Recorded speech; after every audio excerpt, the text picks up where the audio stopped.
I think it requires us to have some very serious discussion about it. Okay. But thank you, comrades. We are now live.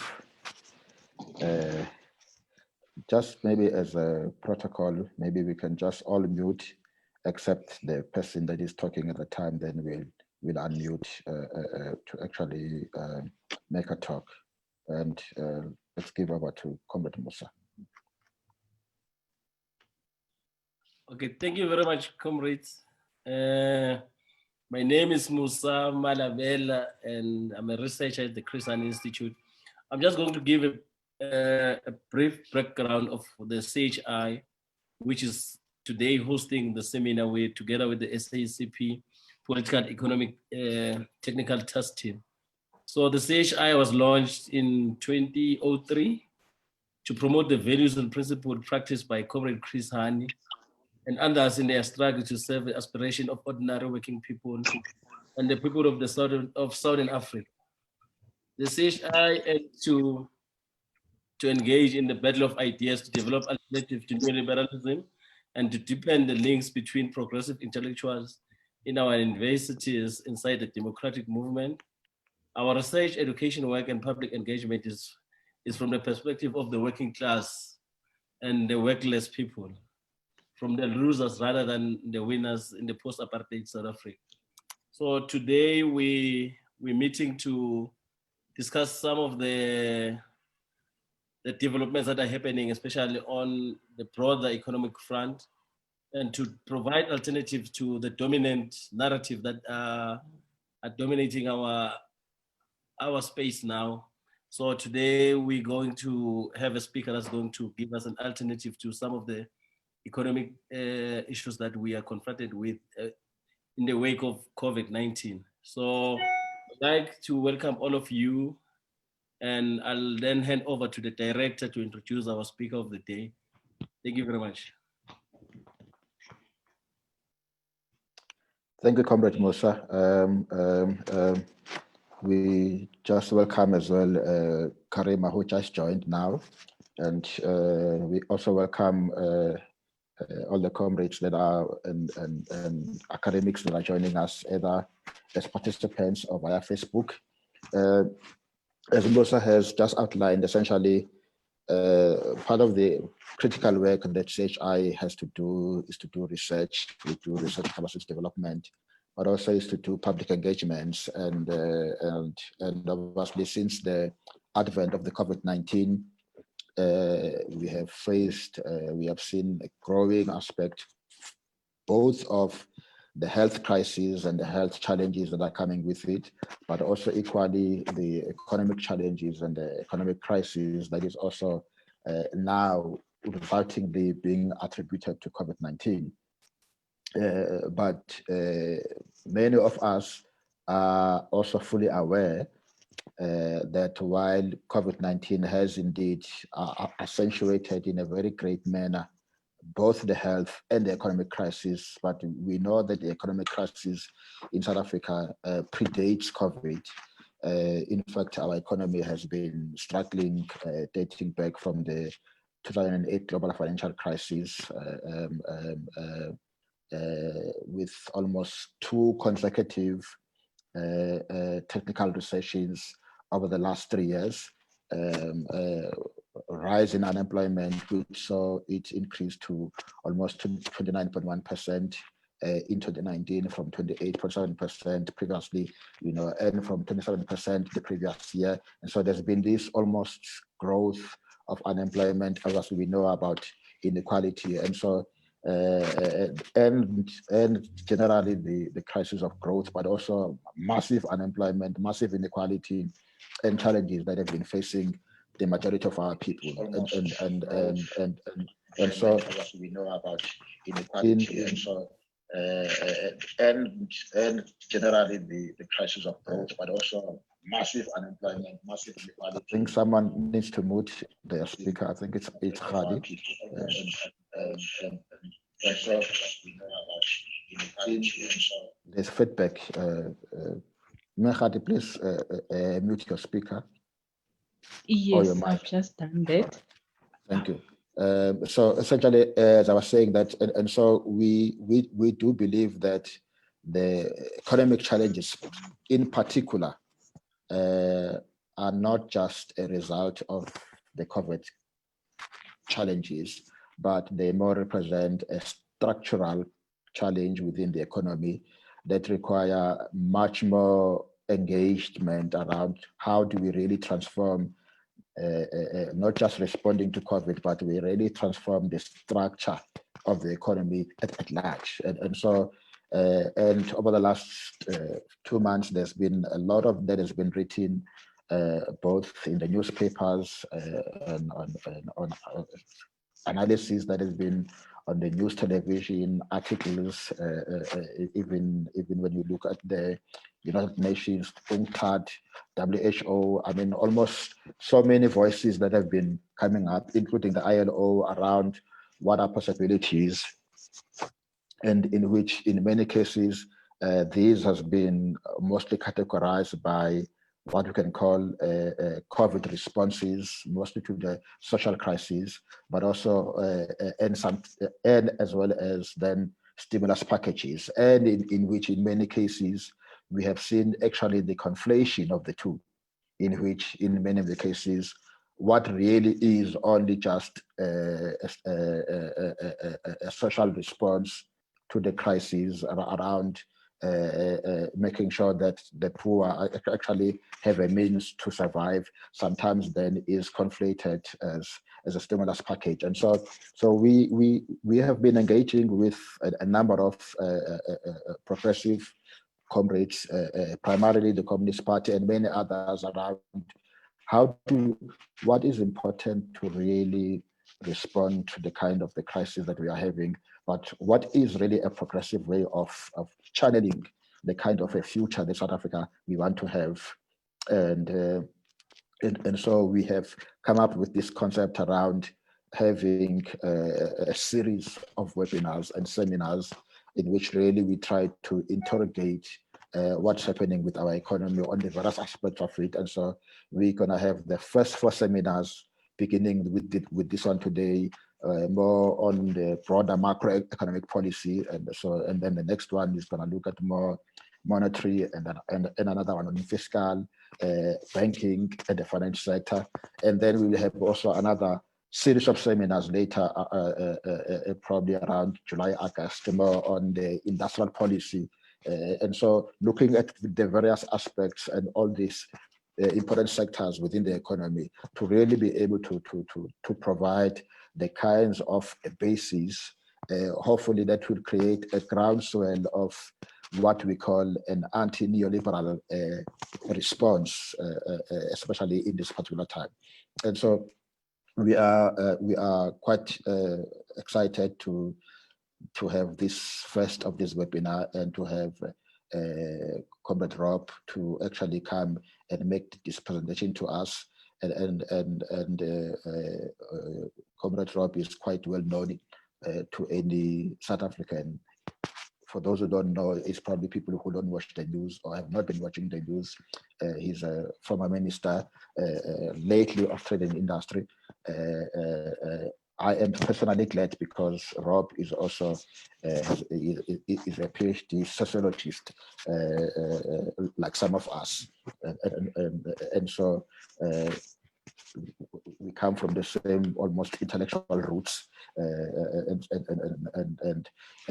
so he comes with quite a lengthy experience around both as an intellectual, but also as someone that has worked within the state, who really is able to understand, who really has a greater understanding of many of the challenges that we are having.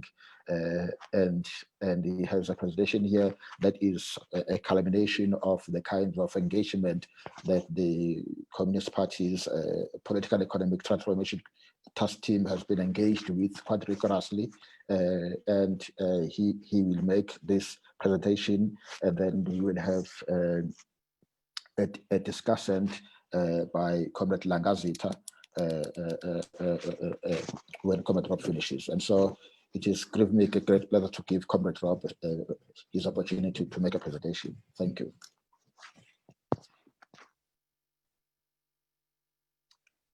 Please unmute, Comrade Rob. Yes, I haven't. Okay. Now, well, thank you. Thanks very much for the opportunity. And let me start off by thanking the Hani Institute for making this platform available. And also to welcome everyone who's participating in this webinar. Earlier today, we made public a document from the South African Communist Party, which is entitled Towards an SACP Strategic Perspective on a Post-COVID-19 Sustainable Recovery and Development Program. This document was developed in the Economic Task Team of the party at the request of the Politburo and was presented to the Central Committee. So it represents our perspectives on how do we recover from the economic and the to some degree the social, although we will be developing another paper on the social dimensions of the crisis that has been engendered as a result of the health emergency that we are still confronting of the COVID-19. And I think our starting point is to say that any recovery that we have from this health emergency, any socioeconomic and recovery we have, cannot take us back to the crisis that we had before the crisis. We approach the issues from the standpoint of the working class and the poor, and that on its own underscores that reality. So, Comrade Director, you started off by mentioning the some of the aspects of the crisis before the crisis, and just to underscore a few of those. Actually, we were in or facing the prospects of one of the longest periods of stagnation at any time since the Second World War, before the lockdowns. Growth in our GDP was negative in both the third and the fourth quarters of 2019, meaning that we were in a recession already. Growth in 2020, even if we hadn't had the emergency, was going to be way below the level of growth of the population, meaning on average that incomes were declining. Output in all of our productive sectors, manufacturing, mining, and agriculture, was either flat or declining. And unemployment was recorded at 29.1% on the strict definition, but 38% on the expanded definition. If we turn that into numbers of people, that's 10.4 million people that were unemployed. And we were facing a flurry of announcements of plant closures or layoffs and things like that, meaning that unemployment was set to rise. And at the same time as this was taking place, we were on a steady march at the behest and the demands of finance capital, of lenders and credit rating agencies and so on, that was leading us on a steady march towards austerity. And all of this, we argue, was exacerbating the pre-existing triple crises of poverty, unemployment, and inequality. So then we go on to say, what do we think that what do we think the economic and social impact of the COVID-19 health emergency will be? Well, we start off by making the observation we don't believe that this is something that's been caused by nature. Rather, this has its origins in the destabilization by capitalism of humanity's relationship with the natural world. So habitat destruction is caused by unsustainable development of agriculture, has brought humans into closer contact with virus incubating wild animals. Factory farming and the routine use of antibiotics has resulted in the emergence of new strains of superbacteria that are immune from established treatments. And so we say that this is caused by these factors, the very same factors, the unrestrained development of capitalism is posing an even bigger threat, and that is that the threat of climate change, which if not thwarted, will make large parts of the world uninhabitable, but in the meantime is leading to us confronting, in perhaps not on a global scale all the time, but we are confronting an increasing series of emergencies arising from extreme weather events. So even though we know that the COVID-19 health emergency is not yet over and won't be over for a year or more, we know that it will lead to one of the worst economic and social crises ever. Immediately, we know it will plunge the capitalist economy into a global economy into a recession, which will certainly be worse than the 2008-9 global Great Recession, which arguably has never ended. And it could even, according to some people, track the 1930s Great Depression, if not immediately, over the course of the next several years. South Africa will experience a GDP contraction of the estimate of minus 6% is one of the most optimistic of forecasts. It could even be worse than that. And unemployment on either the strict or the narrow definition could even double, but certainly will be seriously increased as a result of all of this. We've also seen that the measures that have been introduced to try to combat COVID, like hand washing and social distancing, have actually come up against the conditions of reproduction of the working class and the poor in South Africa, and have created particular vulnerabilities as a result of those social conditions. So we've seen in ways that are very much reminiscent of Engels's observations of the way in which squalor in working class communities in 19th century England fueled the spread of various diseases. In South Africa, we've seen how overcrowded housing, poor sanitation, and the persistence of apartheid urban geography forcing many people, working people, to undertake long commutes has blunted the implementation of containment measures like hand washing and social distancing. So now we move in to look at what kind of economic recovery, at least, could we expect from the economic dimension of the COVID emergency. And there are various scenarios, and they talk about the shape of the recovery, V, U, W, L. And one of the things we want to just say is that of the various potential scenarios, the V-shaped one, which means a quick return to normal after the health emergency passes, is actually, we believe, the least likely. We're not in a situation which is like the annual shutdown of factories. So when the time is over and the lockdowns are all over, everything just jumps back to what it was. Even if that was desirable, which we say we don't want to go back to the crisis that existed before. So we talk about this concept of scarring or hysteresis.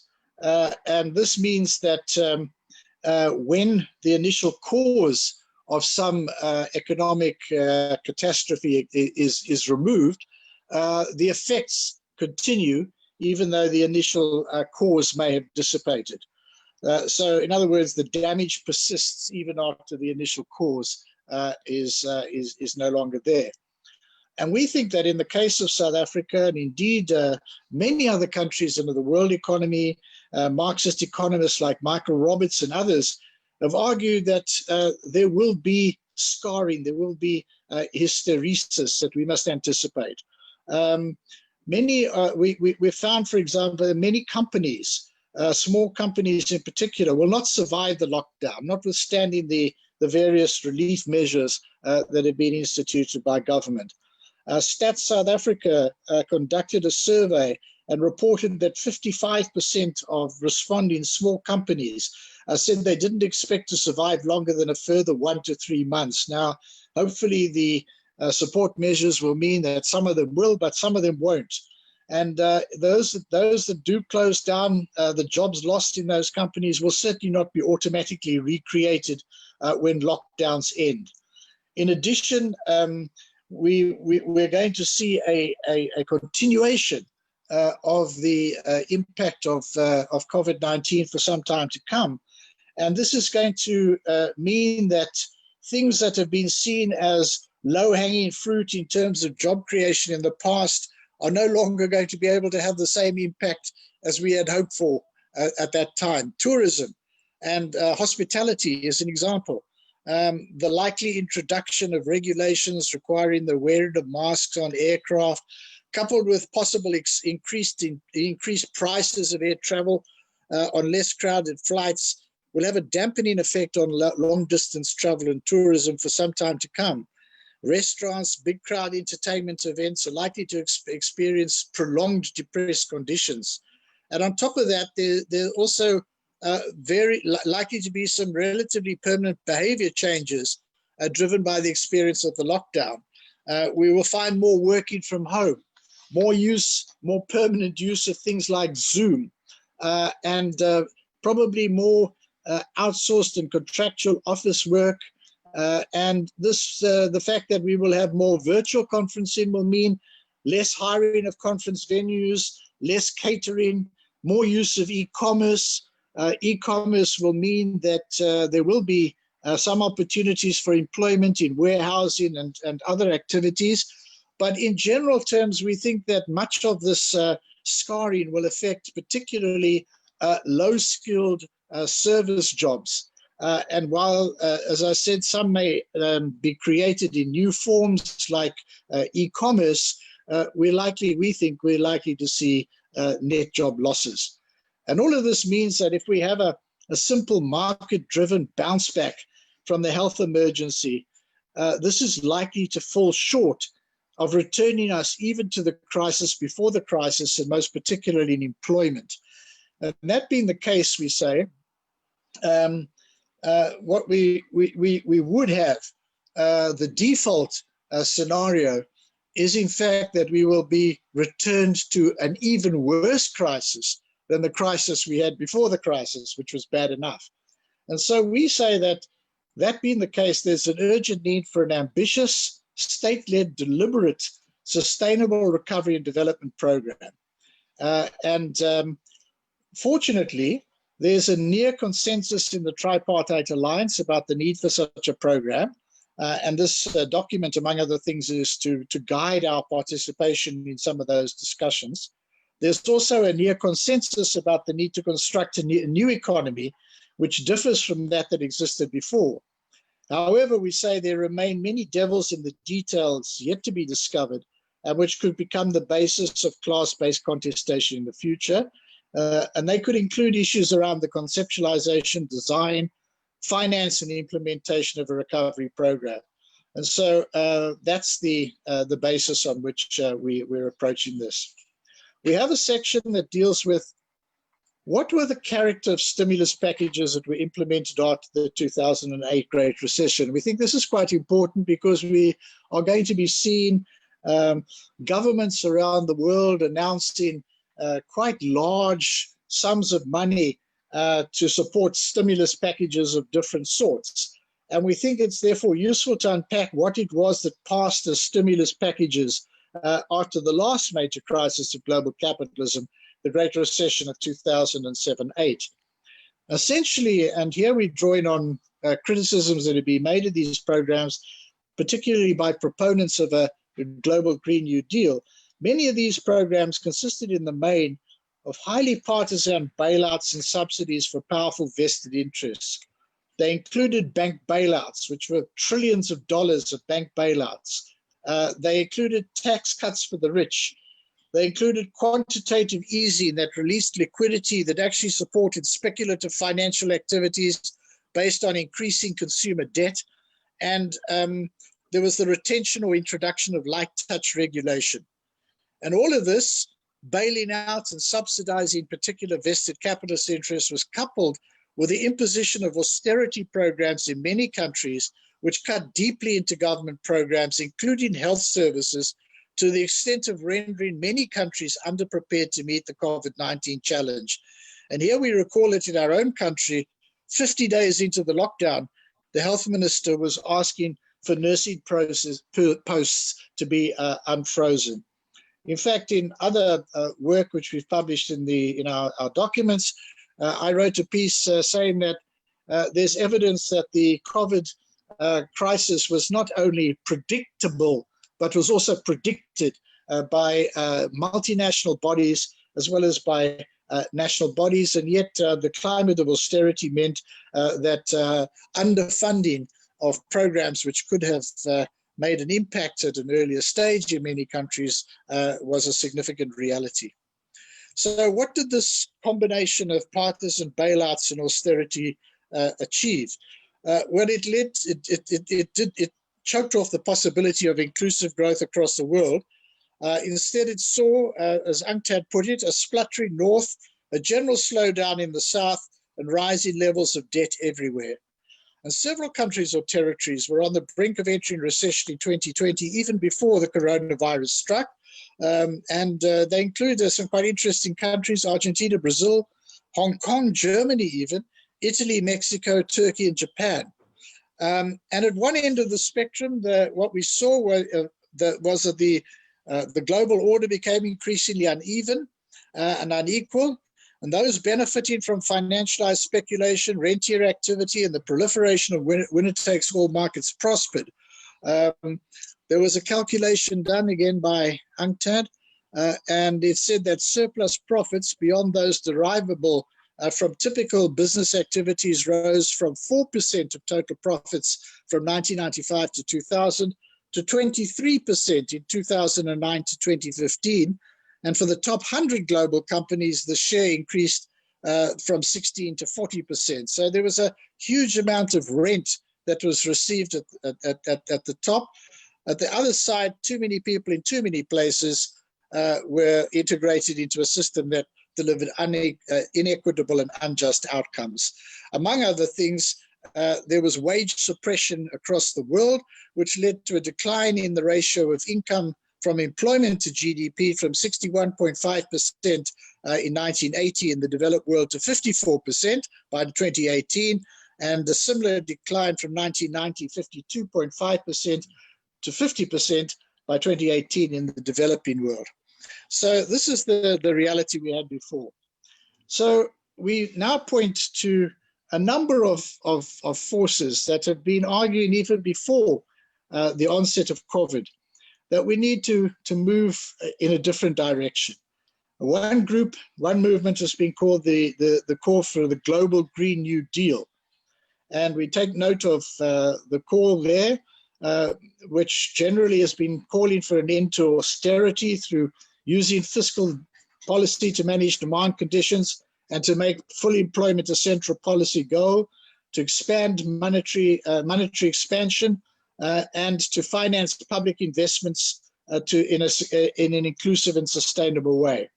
A need to enhance public investment with a strong caring dimension, public works programs, and to mitigate and adapt to climate change issues. Raising of government revenue with a greater reliance on progressive taxes, including property and other forms of rent income, and then trying to clamp down on tax havens and other forms of base erosion and profit shifting, giving a stronger voice for organized labor, taming financial capital to make financial institutions serve the broader public good, significantly increase multilateral financial resources, rein in corporate rentierism, and to respect policy space to allow countries to adopt trade and investment to remove restrictive provisions in trade investment agreements to allow the development of appropriate industrial and other policies. Apart from that, there have been other broad progressive platforms with a strong heterodox anti-austerity and anti-neoliberal character, and they include a number of proposals that we need to address rather urgently. Some of the issues of intellectual property and proprietary rights in pharmaceutical products, which could become particularly urgent in the light of the possible development of an anti-COVID-19 vaccine and other therapeutic interventions, which unless there is a change in the way intellectual property rules are applied, and unless they are becoming more of the common property of humanity at large, will actually be owned by big pharma, which will be achieving huge profits and not maximizing the common good of making vaccines widely available. In addition to that, there's a movement which is talking about democratizing workplaces. And we think that all of these broad platforms ought to inform something of our approach to a recovery program in South Africa. So we say that we need to customize this sort of thinking of progressive, broad international platforms into the concrete conditions of South Africa after COVID-19. So we said that we think that many of the elements that we've outlined actually do need to feature in our own program, but we need to add new elements and to customize programs to our own conditions. So as I already said, the COVID emergencies revealed huge underpreparedness for predictable and predicted health emergencies. And this highlights the reality that defending people against deadly diseases is not a high priority for global capitalism, and indeed not even a high priority for profit-making companies involved in the healthcare sector. Bodies that were responsible for combating communicable diseases in almost all countries, even those with significant private healthcare sectors, were in fact public institutions. And this reflects the reality that profit in healthcare is not made by acting to prevent disease, but by providing costly curative treatment to higher income people. And it's only when communicable diseases spread beyond poor communities and the developing world that capital is interested at all, and then to try to profit by developing a vaccine or supplying scarce equipment. So we think that COVID-19 is not the first coronavirus. It's the first pandemic, but it's not the first epidemic. We don't think it's necessarily going to be the last, and that we think that the health emergencies, as well as the increasing number of climate change related extreme weather emergencies, that these will probably require that our recovery program builds greater resilience so that our communities and our people can be better insulated against future health emergencies, as well as future emergencies arising from climate change. So we mentioned a few of those. The last 5 years were the hottest 5 years on record. 2016 was the hottest year on record. 2019 the second, and 2015, 17, and 18 were the other three hottest years. We are already facing extreme weather events. 2019 saw 7 million people displaced from their homes by flooding in the first 6 months of the year. And extreme weather was a factor in 26 of the 33 food crises, many of these also as a result of drought, and was the main driver in 12 of these. So we've said that there's, again, huge underpreparedness. The Australian bushfires were just one example of that. Too few fire breaks, insufficient firefighting capacity. Worse were the more under the radar cases of food crises in some of the poorest countries of the world.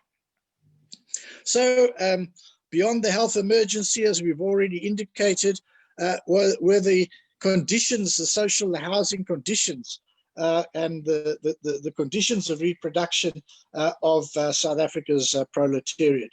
And this points to the resilience of building greater, the importance of building greater resilience to defend against likely health and climate change emergencies. These are going to have to be a priorities elements of our global Green New Deal type program. And more specifically, we think that there is an urgent need to strengthen capacity in public health preventative programs, and on this to drive a more determined and rapid advance towards the National Health Insurance scheme.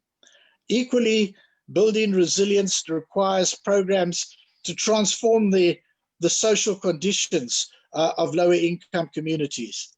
But also we've noticed, and this is important as well, that unevenly, the lockdown has evoked strong solidarity networks, community-based volunteerism, social entrepreneurship, often filling major gaps in state programs, especially in access to food. And this points to a possibility and a necessity to deepen this potential. We look at how has the COVID emergency changed the balance of forces and opened up potential windows of opportunity for new thinking and for departures from orthodox neoliberal ideology on a number of issues. So we say that there does seem to be windows of opportunity opening up for progressive forces to advance proposals which would otherwise have been rejected out of hand on a number of issues. So the first one I've already mentioned, building public health capacity and advancing more decisively towards NNHI. The need for state leadership in a sustainable recovery and development program. The use of prescribed assets or impact assets or developmental investment assets, whatever term we want to use, but the unlocking of financial resources in public and private financial institutions to finance sustainable recovery and development programs. The deployment of some kind of wealth or solidarity tax. The addressing of short-term needs through enhancing income grants and perhaps even moving towards addressing a basic income grant with some kind of minimum income support grant. And then we've seen on the trade policy front that there have been a number of very interesting practices which have gone completely contrary to the globalization neoliberal discourse which has been preached by the very same countries. So we've seen that countries have prevented exports of health equipment. Even countries within the European Union have stopped it going to other countries in the European Union. And we've seen now a country like the United States is leading a discourse on saying that they will be shortening supply lines of medical equipment, critical food supplies, developing an industrial policy to make sure that many of these things are actually produced in their own country. And we think we can ride on the coattails of this to develop more ambitious and higher impact localization programs in our own country. But experience has taught us that these windows do not tend to remain open indefinitely. There were many windows that opened after the Great Recession as well, but they remain open only briefly. And if the immediate threat is seen to pass, they close quite quickly. That means we think that we need to move urgently and quickly in developing a program that is going to be based on the sort of principles that we're enunciating. So then we say that principles that we want to put forward to guide our approach. So we say we welcome the consensus that there must be a substantial state-led sustainable recovery and development program, and that this must lead to the emergence of a new economy that differs significantly from the one that existed previously. So first of all, we say, what do we as the party understand as an economy that must be different from the one that existed previously? So we say that this must be an economy which is based on higher value added productive activity that breaks the chains of our colonially defined place in the division of labor as a producer and exporter of primary products. In other words, it must be a program that helps us industrialize and reindustrialize. It must do it in such a way that it supports a broad rise in incomes, that it supports higher income and higher quality livelihoods, greater inclusion, and is therefore able decisively to reverse the current realities of unemployment, poverty, and inequality. We say it will require structural transformation that is very different in meaning and in substance from structural reform as understood in the neoliberal lexicon. Now, I'm not saying that this is the only definition of structural reform, but we need to be a bit careful when we do come across terms, because structural reform does have currency in the neoliberal lexicon.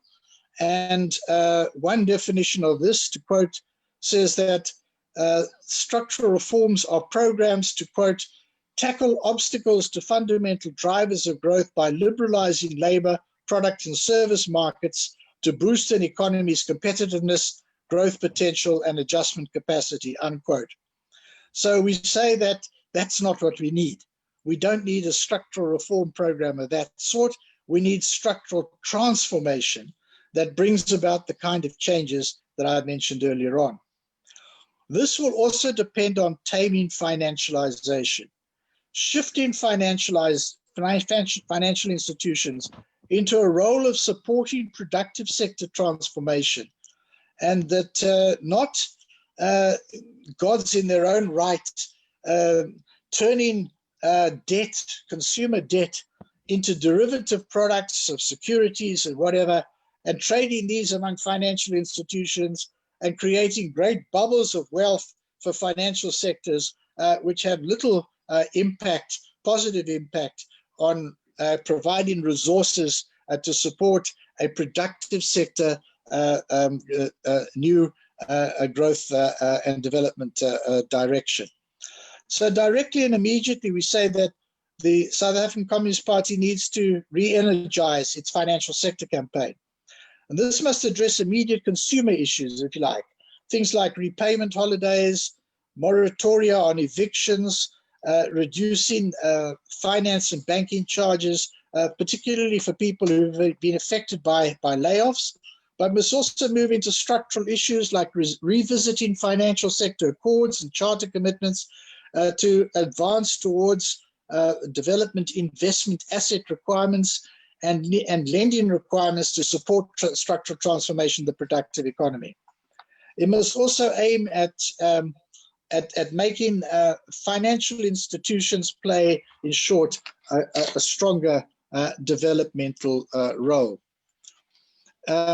We need to also, in the case of public development finance institutions, we think that some of those can strengthen their capacity and become fully fledged sectoral development banks with a distinct district, provincial, and even local articulation.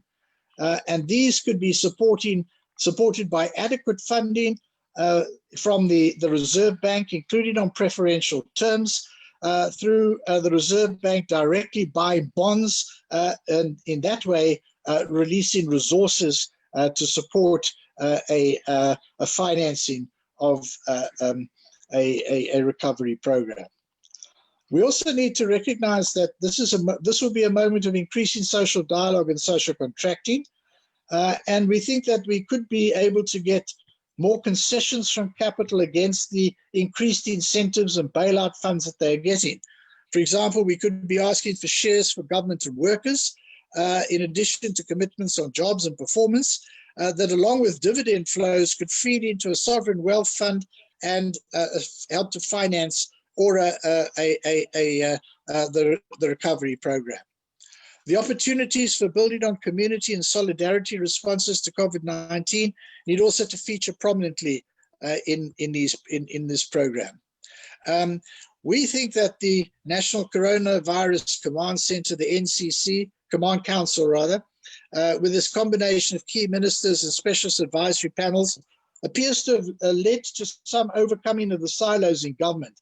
And we suggest that a presidential-led Sustainable Recovery and Development Council to coordinate and lead a program, that this could be a lesson that we could draw from the NCCC. We think that a sustainable program that responds to the circumstances we find ourselves in now must operate at scale. We think that a feature of most previous growth and stimulus programs has been they've been too small, too unfocused, and so have had too little real impact. As a party, we don't want to get into the game of crunching numbers and specifying the size of programs. There's been too much of a we see a program, a numbers announced to it, we welcome it, and then we find once we start to unpack it that some of it is quite recycling of old programs and not necessarily new programs. So we think that the way we should go about this is, instead of talking about monetary values, we think that the monetary value of a program must be shaped by its impact on key indicators. For example, we need to specify that a program must lead to a reduction in unemployment by X% by Y year. And if this is not reached, and after a diagnosis of the reasons lead us to conclude that this is because of resource constraints, the resources deployed must be increased to take it up to scale. A sustainable program will inevitably increase the budget deficit and require resort to unorthodox financing mechanisms. We need to say that the path to fiscal sustainability in South Africa must be understood as being the achievement of a higher level of more inclusive economic growth, reduced unemployment, plus additional progressive taxation, dividends on shares. All of this would increase government revenue rather than the other approach of trying to contract spending in order to try to balance books. But more generally, we think this is the time for macroeconomic policy to become in reality a tool to support structural transformation and not something monumentalized as unique and sacrosanct. So we think there has to be a greater openness to exploring unorthodox approaches to fiscal and monetary policy. In particular, there's a substantial body of research and analysis, and you indicated you're going to have a webinar later on the subject itself, looking at a substantial body of research that suggests that ample resources exist in both public and private financial institutions with South Africa, and that these could be mobilized to finance sustainable recovery and development through measures like impact asset requirements, direct government bond purchases by the Reserve Bank. And these ideas must not just be ignored or dismissed out of hand, as has too often been the case with unorthodox proposals in the past. Where we resort to borrowing, particularly borrowing from foreign financial institutions, this must be, we say, a last resort. Moreover, we must recognize that even if we are offered low interest rates on loans, that's not the only factor we need to consider. Nominally low interest rate foreign currency denominated loans may in fact become more expensive than alternatives if the rand depreciates. And we also need to appreciate the fact that there needs to be a thorough appraisal of potential conditionality, recognizing that this often kicks in if there's a need to roll over an initially unconditional loan or a loan that comes in with minimal conditionality. So if your original loan doesn't have much conditionality, and then you need to roll it over because you can't pay it back, then the conditionality kicks in. So we need to appreciate all of those factors. Then we turn, and I'm getting towards the last two or three sections now. Potential drivers of a program. We say that we need to have main drivers identified as well as everything else that needs to come into a program. And in the first phase, we think that an infrastructure big push will be absolutely essential. So to start with, we say that a sustainable recovery and development program at scale will require purposeful action across the board. Every department, every sector, every social partner will need to define actions that can be pursued in an integrated program that will require all hands on deck. At the same time, we need to recognize that too many previous growth or stimulus programs were little more than wish lists of actions required with little sense of interconnectedness or of how some could be drivers of others. So we think that COVID-19, as we've already said, will reduce the potential short-term impact of some previously thought of as quick wins like tourism, but will no doubt have enhanced the potential of others. And this will have to be discovered through sectoral processes across the board. But we think that while there will have to be purposeful action in many sectors, there must be some sense of potential main drivers, which could vary in different phases.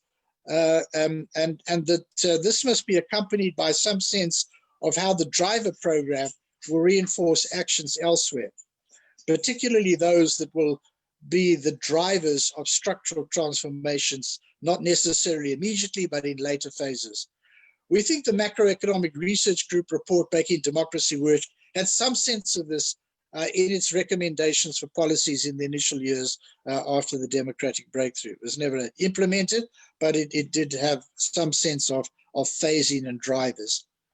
So we think that infrastructure programs linked to public employment schemes are key elements of any kind of Green New Deal type of programs. They build on levers that governments already have, which can be deployed directly and are particularly susceptible to be financed by measures like developmental investment and asset requirements. They're often the quickest way to get people into jobs. Infrastructure programs can boost industrialization through localization requirements for key key inputs and through supplier development. The COVID emergency, though, has identified the need to build into such programs the need for us to create more resilience against future emergencies, and also that we will have to advance towards a lower carbon economy. As well, we say that more resilience needs us to address the squalid and unsafe conditions that many of our people live in. So we've had some experience and built some capacity in the area of infrastructure development. For all its weaknesses, the 2009 to 2014 infrastructure build operated counter-cyclically and probably saved South Africa from following the likes of Brazil into recession after the end of the commodity super cycle in 2012. This program benefited from the establishment of a centralized Presidential Infrastructure Coordinating Council, and there was also an Infrastructure Development Act passed in 2014 that provides the basis for planning and coordination that can overcome silos.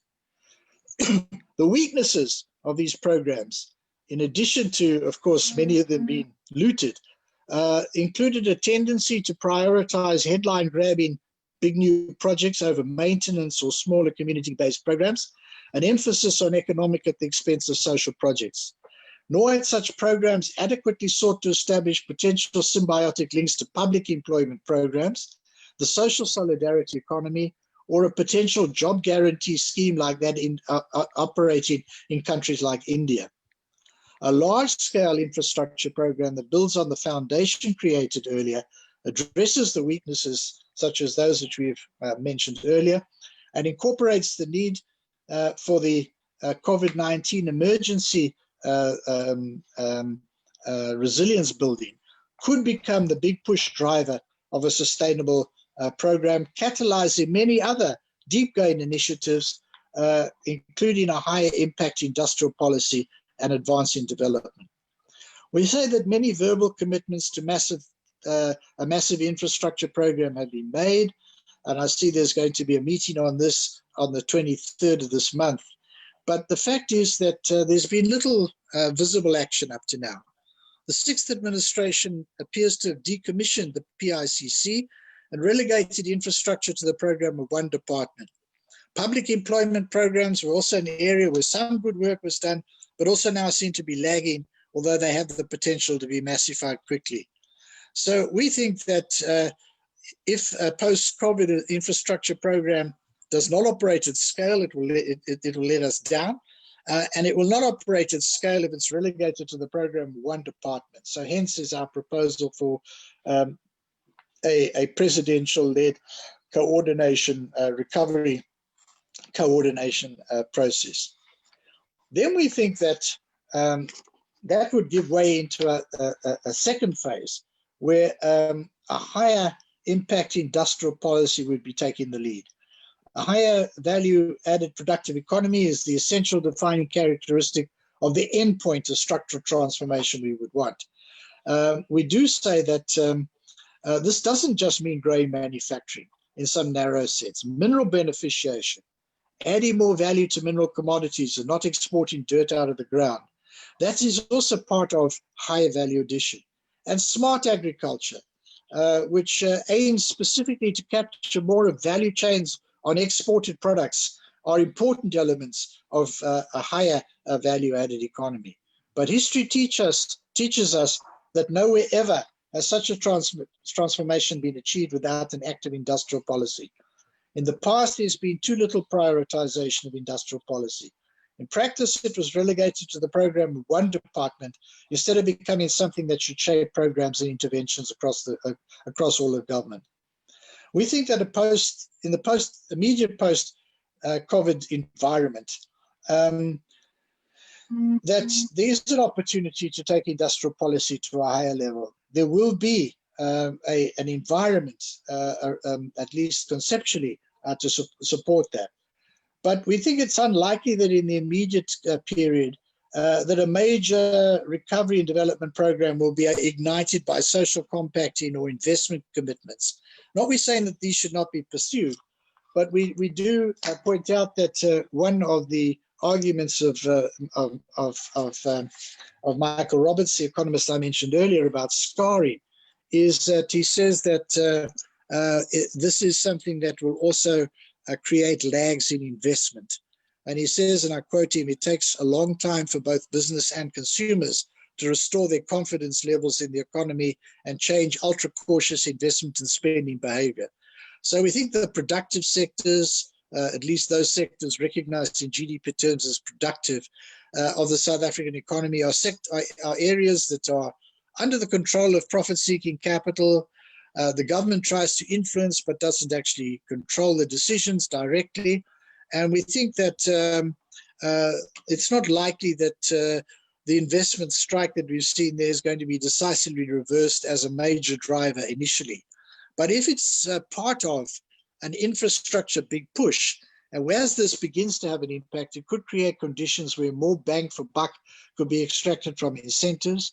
Localization could create new opportunities. And on top of that, if the African Continental Free Trade Area can be steered towards trying to develop regional value chains that support higher levels of industrialization across the continent, all of this could create new opportunities for a much higher impact, a much more inclusive industrial policy. Finally, we conclude that we say that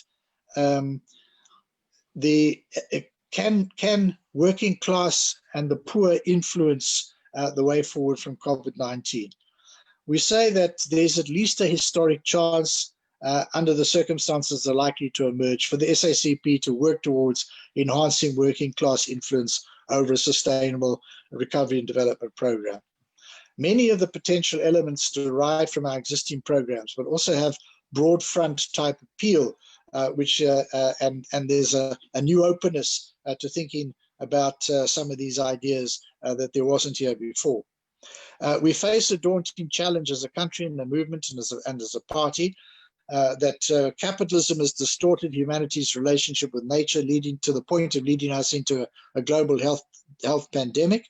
It also threatens to take us to an even greater calamity with catastrophic climate change. Capital for the moment looks to be somewhat on the back foot and is also likely to be so in the economic recession or depression that is likely to unfold. But capital is not defeated, and the default scenario that will unfold if nothing else is done will be one that we think will see widening inequality, growing misery, meaning that the crisis after the crisis could even be worse than the one before. That's a sort of a summary, and in some cases a reading of the paper that we launched today. I think that's, let me stop there and hand back to the chair.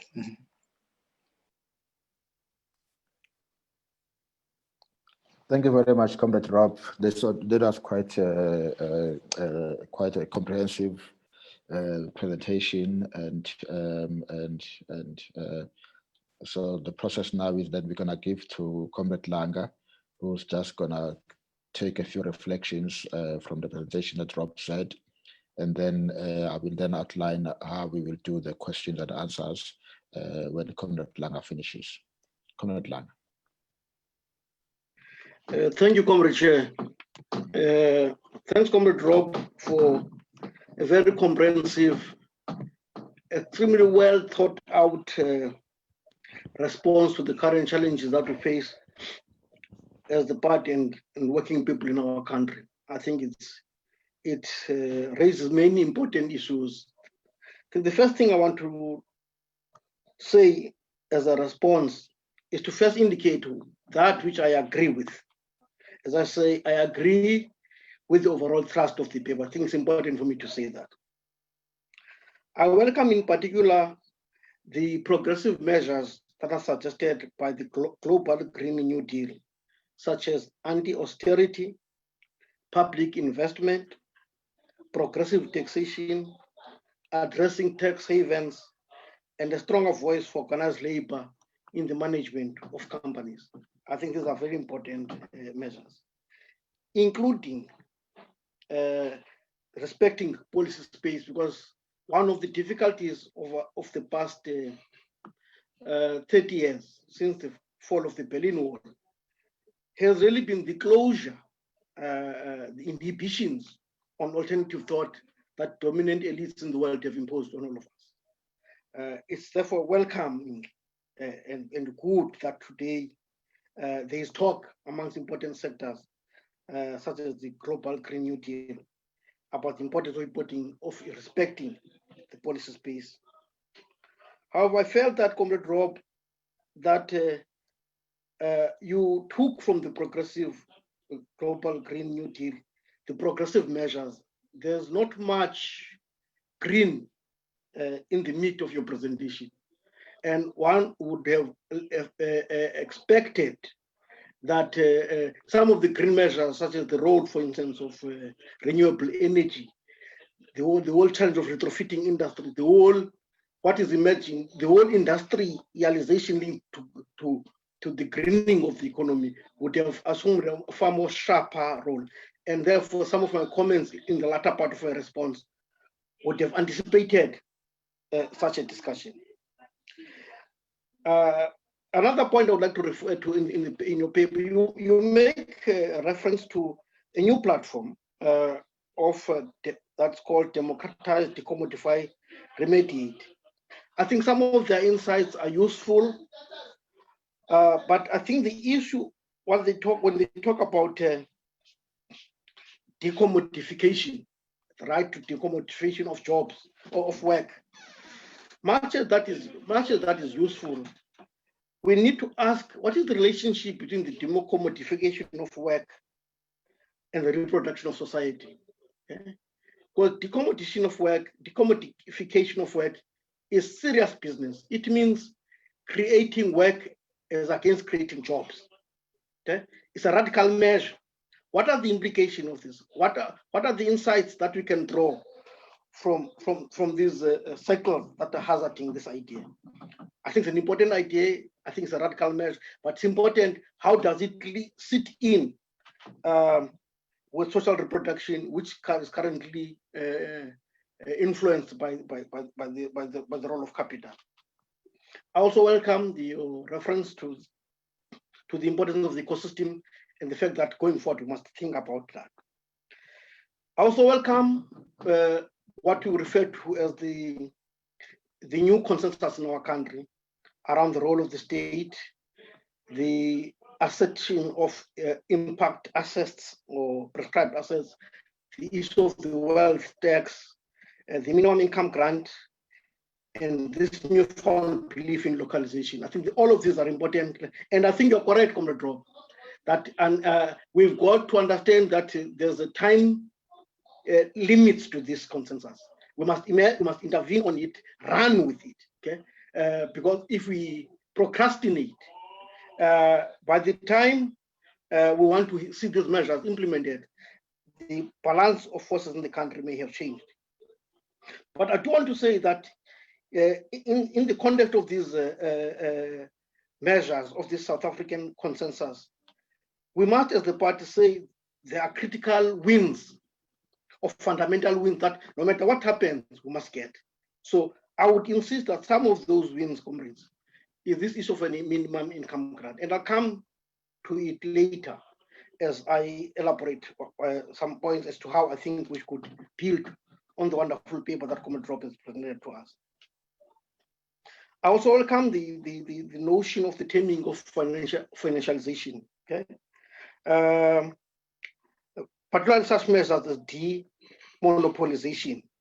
I think when we talk about those, we need, as the party, okay, working with allied researchers, come up with a whole number of measures that can ensure that, because monopolies will always be there on the capital, but how do we regulate the impact of monopolies? Okay, how do we ensure that they can be monopolies, but their dangerous effects, detrimental effects, are curtailed and reversed? Okay, so we must therefore think through how do we think about that. One of the measures, therefore, we want to think about is, in this regard, is what has been referred to in the United States as community reinvestments. So we must talk of where any company that operates in a particular locality has to invest something in that locality. Cannot just take the money out. Okay, what does that mean for South Africa? I think in the current period must talk about Community Reinvestment Act and other related reinvestment measures that we want to call upon from monopoly players in our economy. I also welcome, Comrade Rob, the issue of transforming DFIs, okay, and the need on the basis of their transformation to create sectoral banks. I think this is a very important development in South African debate. But we need to ask ourselves whether can these behemoths, even if they are under the ownership of the state, be transformed to have the agility that we need of sectoral banks. Okay? Should we talk about therefore transforming these behemoths or creating new sectoral banks? I think that's the debate. Okay, and which brings me again to banking and what I would call financial assets that are within popular reach. Okay, we always talk about the financial sector as though we are weakly represented in it, and I think it's a misnomer that as the party must dismiss. Financial assets are assets that belong to South Africans. Okay, not only that, the national fiscus alone, okay, has got a budget of about R1 trillion. Okay, what would happen if such an asset is invested in a bank that is designed to serve the people? Okay, what would happen if there's a bank that is being developed to work within a popular logic, but it knows that every year there's an annual transfer in its assets of trillions, including all the other accounts from local government, etc., that go into one bank, and we use this muscle, to transform, to marginalize our country. I'm raising this as a point. I'm going to come back to it more as a proposal. I think the same would be this can be made around insurance companies, because all these insurance companies, Sanlam does not keep its money in Sanlam. There are various instruments in which it keeps its money, but you find that these instruments are not linked to a strategy that can benefit the majority of the people in one way or the other. I also welcome, in terms of your presentation, you bringing back the presidency and the lesson that we must draw from the coordinating committee that is involved in the COVID. And I think that is something that the party must focus on and must emphasize. Then, comrades, by way forward, I just wanted to make some few remarks on what I think we may want to consider as we go forward. The first one, comrades, I think one of the things we lost in 1994, okay, as we're drafting the RDP, okay, was what I would call a trade union logic in our thinking, okay. I think that we must reclaim what I would call a national democratic approach to transformation. What do I mean by this? I think we need to surface, Comrade Rob, that in this thing we call the people are classes, okay? And each of these classes have got different aspirations. So that the debate in the ANC, in the movement as a whole, is not just about the people, no. It is to say, this category of people wants this from the democratic government. This other category wants this from the government. So that the democratic government understands that it has to talk to specific class interests, not this amalgam called the people. Okay, and I think that we have avoided this thing of saying no, there's a national program. No, let's say in our program of economic development, this is what we're doing for the middle classes, for small and medium-sized companies, and not do this joke that we do, which we're fighting when we were in Parliament, Comrade Rob, of putting 500 million or 1 billion to promote small business. We should, if we're talking about transforming small business and medium-sized business in South Africa, we must talk of lots of money, billions. Okay, lots of money must be put aside to support them. Okay, and I'll come in with other hand-holding measures, which I think we should do.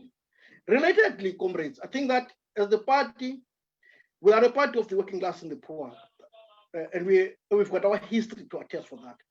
But for the challenges that we face, I think the party must stand up for the democratic demands of the people. So it's not enough for the party just only to represent the interest of the working class and the poor. It must represent the interest of other classes. So because if we are not doing that, there's no political party that is seriously doing it. Okay, seriously doing it. Okay, so the party must, in a context where democratic demands are not well articulated, more well expressed, it is always incumbent of a communist party to do that, so that it engages with them, engages with NAFCOC, engages with all sections of the people to say, what are your demands? Okay, how can we help you? In that way, this post-COVID reconstruction can be based properly on classes that have got a vested interest in supporting it, who will stand to benefit on it. Clearly outlined, not hidden under the rubric of a nation. I think that we must be more clear on these issues. Linked to this, comrades, I know that we've got challenges of monopoly capital, etc., but we must always, as the party, remember that the monopoly capital in South Africa is still national capital. It's a national asset. Okay? It has to be protected from competition from global capital or imperial capital. Okay? So we must engage them too, listen to what they have got to say. How are they being messed up in the various sectors which they operate?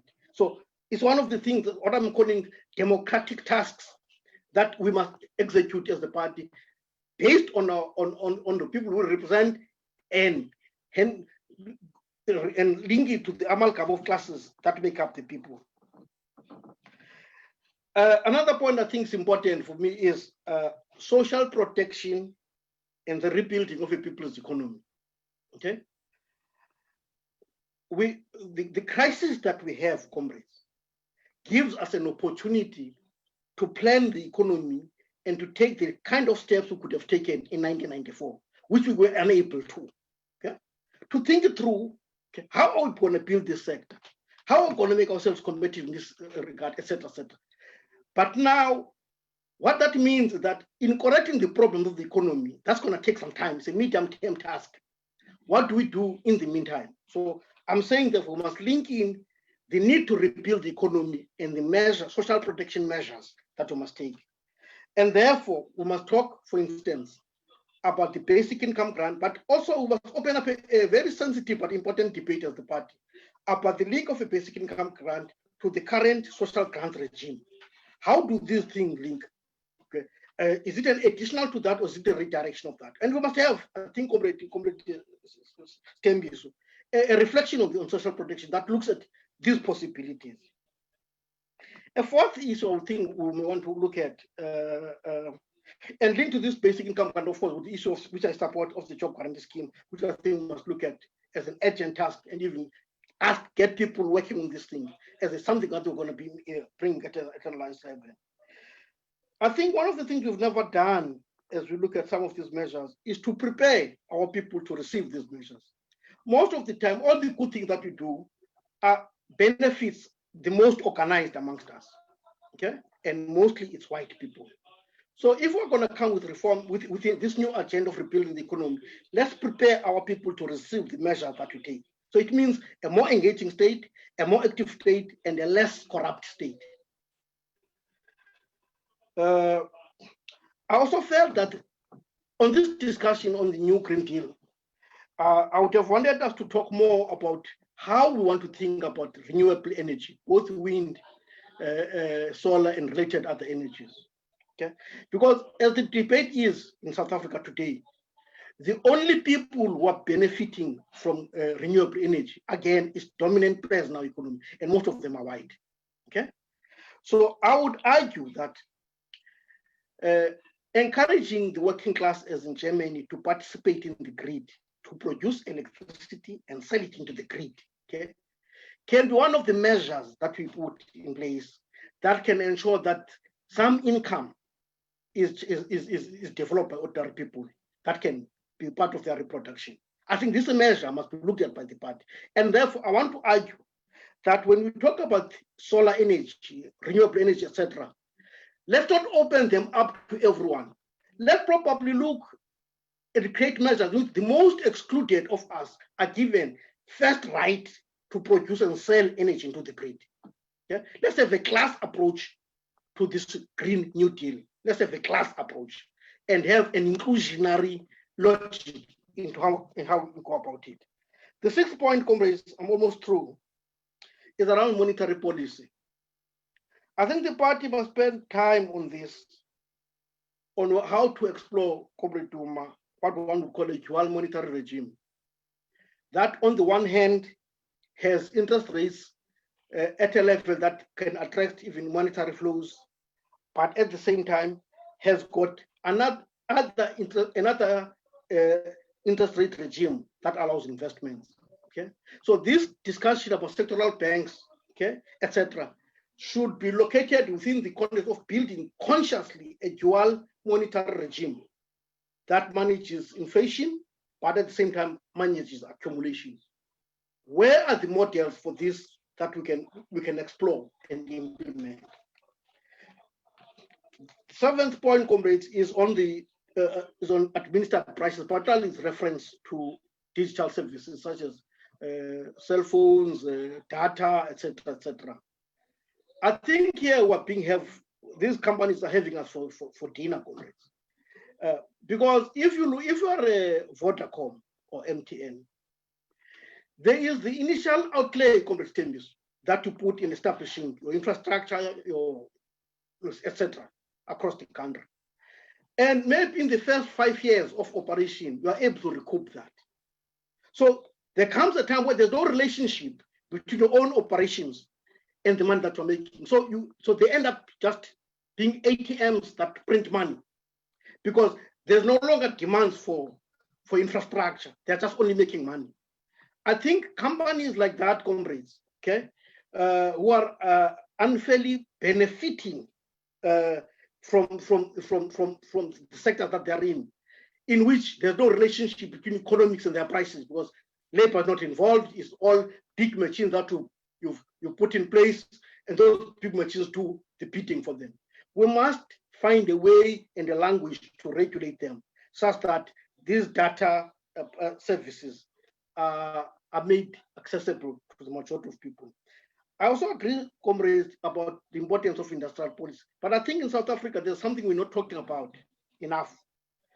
When we talk about industrial policy, we must also talk about import substitution. Okay? We should not just make it as though certain companies, by the will of nature, are bound to give us these services, and that we in South Africa cannot develop them. So we must talk about import substitution. Equally, we must talk about export-led measures. So our industrial policy, it must be sectoral, I agree. And by sectoral, it means 3 things for me.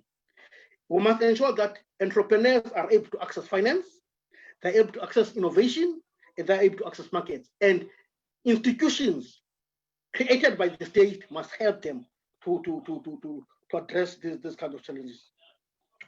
The other point I've made is around the government account.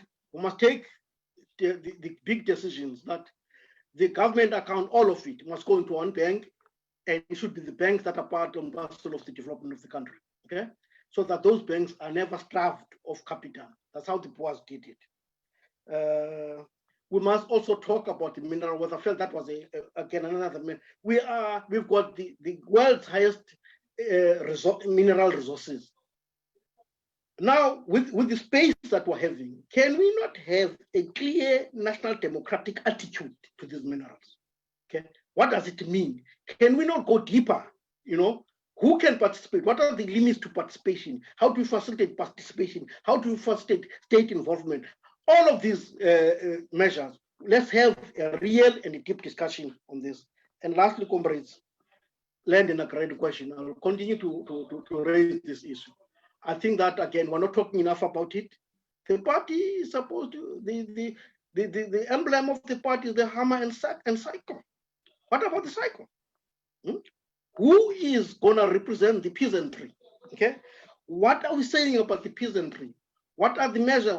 How do we, now, with 25 years experience in government and enormous failures in this regard, what do we do to ensure that we address agrarian reform and create wealth in rural areas so that we can even mitigate inflows into the center from the periphery.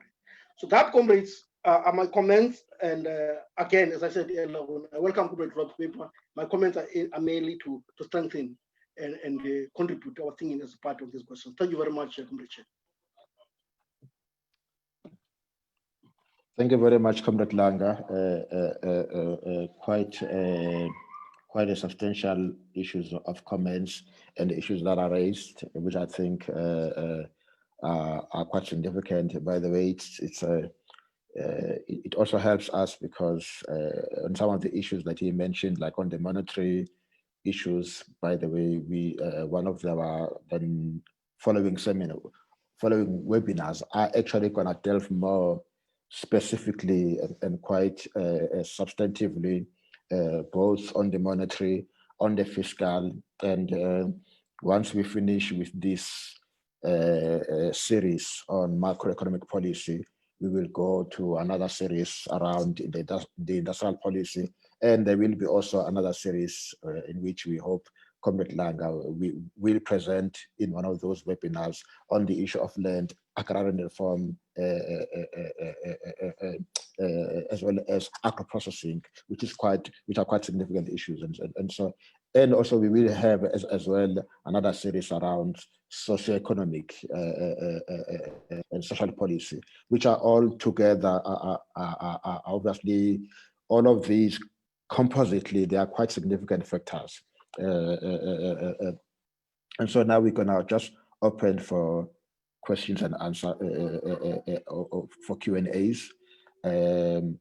So the comrades that are in the panelist section, they can just raise their hands, and then I will note them. And then the comrades that are on the participant section, you can actually write your questions on the Q&A.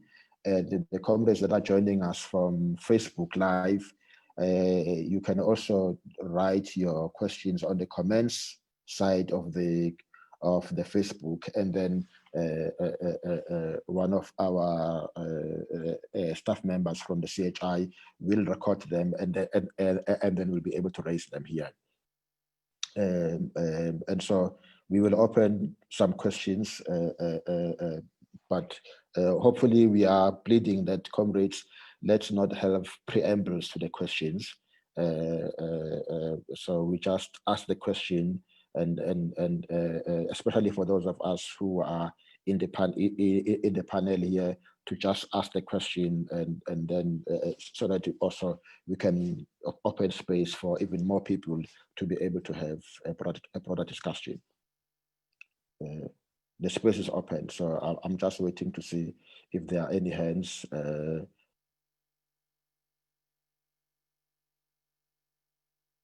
I'm also hoping that to see if there are any Q&As for those who will be writing on the Q&A side. And also, Mehadi, please help us to check our Facebook if there are any comments or questions there.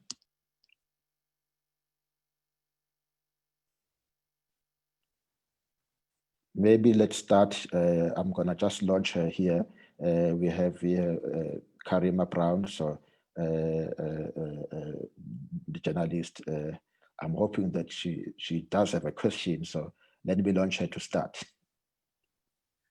I actually don't have questions at this stage. I first wanted to hear quite a few of the people in the party expressing their views. I've looked at the ANC's document and the Alliance document. The problem that I've had with Rob Davies's input is that it's still very general, and a lot of the stuff are not new. But also the paper, I'm not sure if I'm understanding it correctly, doesn't speak about state capacity. I mean, the party speaks as if it's governing. It wants to do the following things, but it has a huge battle to fight in the alliance. What comes out in the party doesn't automatically become governance or government policy. So what is the path to engagement? That is what I'm interested in. I mean, I interviewed the ANC's ETC chair last week on the ANC's paper, and I tried to get from him something concrete around the issue of the grant that has been raised by Comrade Langa and by Rob Davies. And he was essentially saying, I'm not going to comment on the matter. All we've done is we've said it must be investigated. It's broad, it's vague, and quite frankly, evasive. I mean, is the South African Communist Party okay with that kind of evasiveness? Did you in the political council, for example, tie down timeframes to some of these things?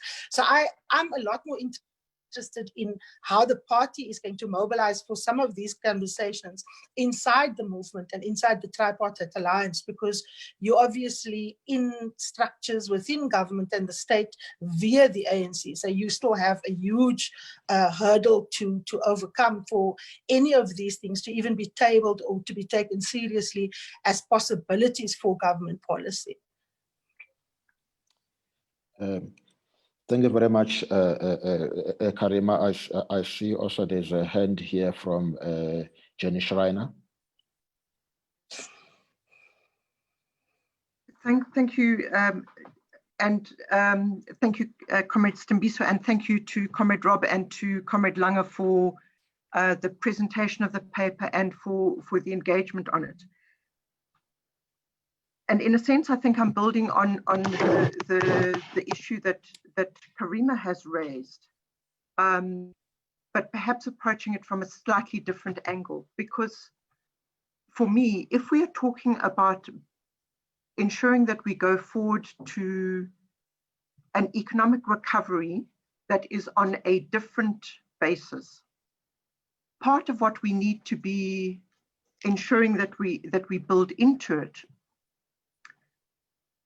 is ensuring that we don't have a purely statist response. So while I'm not detracting at all from the point that Karima is raising around state capacity, for me, part of what we need to be looking at is the issues that are addressed in the paper to some extent, but I would ask both Rob and Langa to engage with it and unpack it, is how do we ensure that we build the hegemony to be able to drive the program that is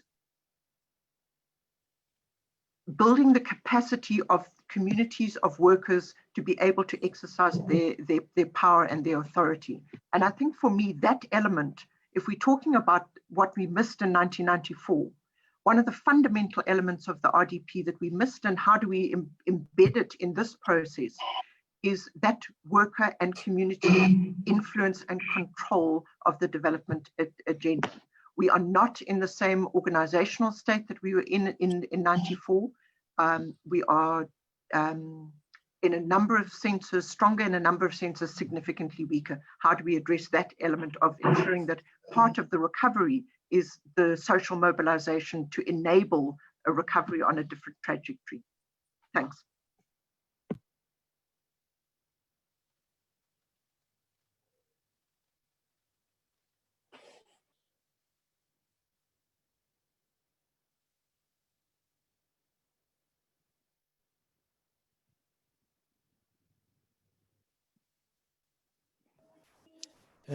For some reason, Comrade Stay has muted himself. Oh, sorry. Yeah, for some reason you have muted yourself. I muted, sorry, comrade, sorry. So I'm the vanguard, you know, I always take over. Thank you very much, comrade. When people play with power. I was about to recognize myself looking at the participants list. Okay, thank you. Thank you, Alex. So I was saying that there's two questions that are here. One is from Comrade Janet Cherry, and the question is relocalization and shortening of value chains. Can this crisis be an opportunity for radical decentralization of economy and redistribution of wealth through community-owned renewable energy, food sovereignty, etc.? So that's a question from Comrade Janet. And there's also a question from Comrade Deboho. Mekhoru, he's saying that given the inadequate distribution of assets along racial, class, and gender lines and geography, also cognizant of the acute social fault lines in South Africa, what does this mean for ownership and production patterns post-COVID-19?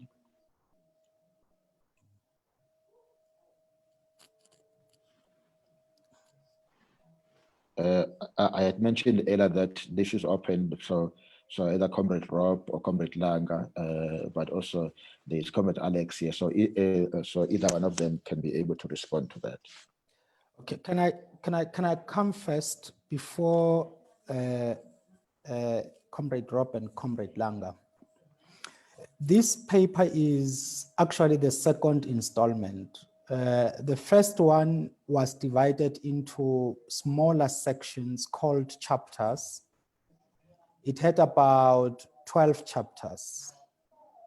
And chapter 11 in that first document, which we released in April, is dedicated at the issue of building the capacity of the state. And in our case, that chapter does not only address the issue of building the capacity of the state, but we are in a very long process of state transformation.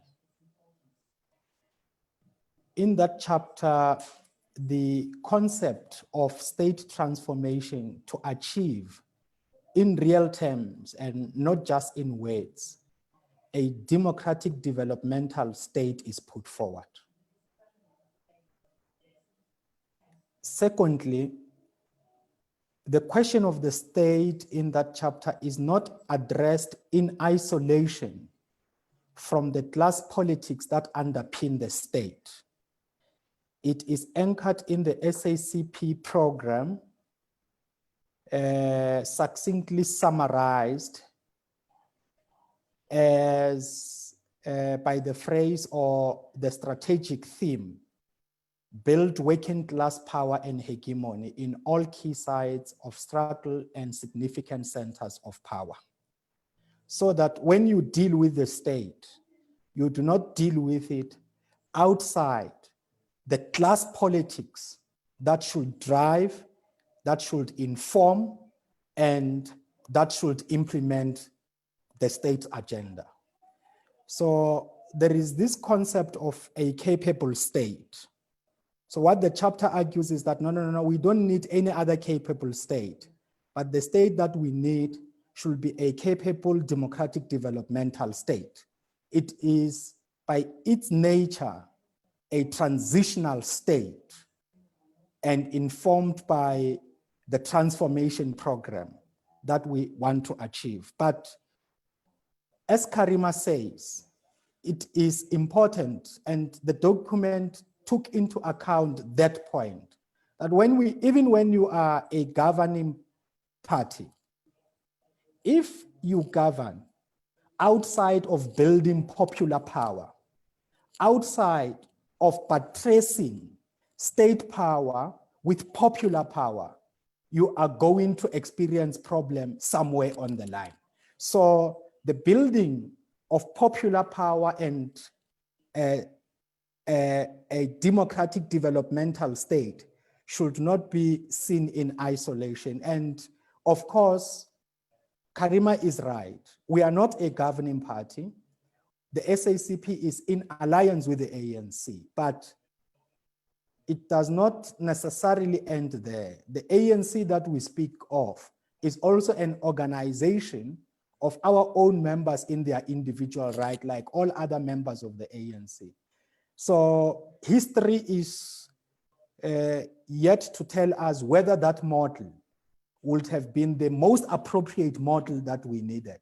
But at least for now, that is the circumstance. And in the first paper, the question of agrarian transformation is addressed as a key issue. The difficulty in producing the current paper was whether we take everything that is covered in the first paper and include it here. So we were also very worried about the questions of size, because that first paper covers the issues of cleaner and renewable energy. But I think Comrade Langa successfully was able to articulate practical measures like considering working class forms of production in the cleaner and renewable energy sector, and having that energy connected to the national grid. So policy considerations are required in that space. But as he properly said, most of these measures that we discuss broadly as a people, whether as classes or individuals, end up benefiting the most organized. If you can look at the companies from which ESCOM is procuring energy, the so-called independent energy actually let's call them what they are, private energy companies, private energy producing companies. All of them come from what Comrade Langa referred to as the most organized. But the most organized in this sense refers to capital. And there were state guarantees for capital, even in that particular area. So you see a state organizing the production of energy along class lines, because that is not classless. That is not, ownership by the people as a whole. It is not ownership even for, black ownership. No, it is a capitalist class organized production of energy. So you do not have a working class articulation of energy production from the space.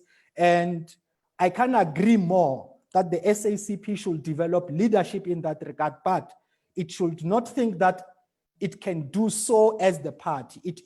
It should always immerse itself, anchor its strategies, anchor its thinking, and anchor its proposals in working class mobilization. Because the many proposals that we put forward are not going to succeed without working class mobilization. The paper that we took to the Special National Congress, Comrade Langa, responding to the National Treasury, put forward the proposal on a dual interest rate regime, dual monetary policy regime. We need to do quite a lot on that. I think the comments you have made and the presentation by Comrade Rob are very, very helpful. I really wish personally to participate in sessions like this on a weekly and monthly basis, because there is a lot to learn.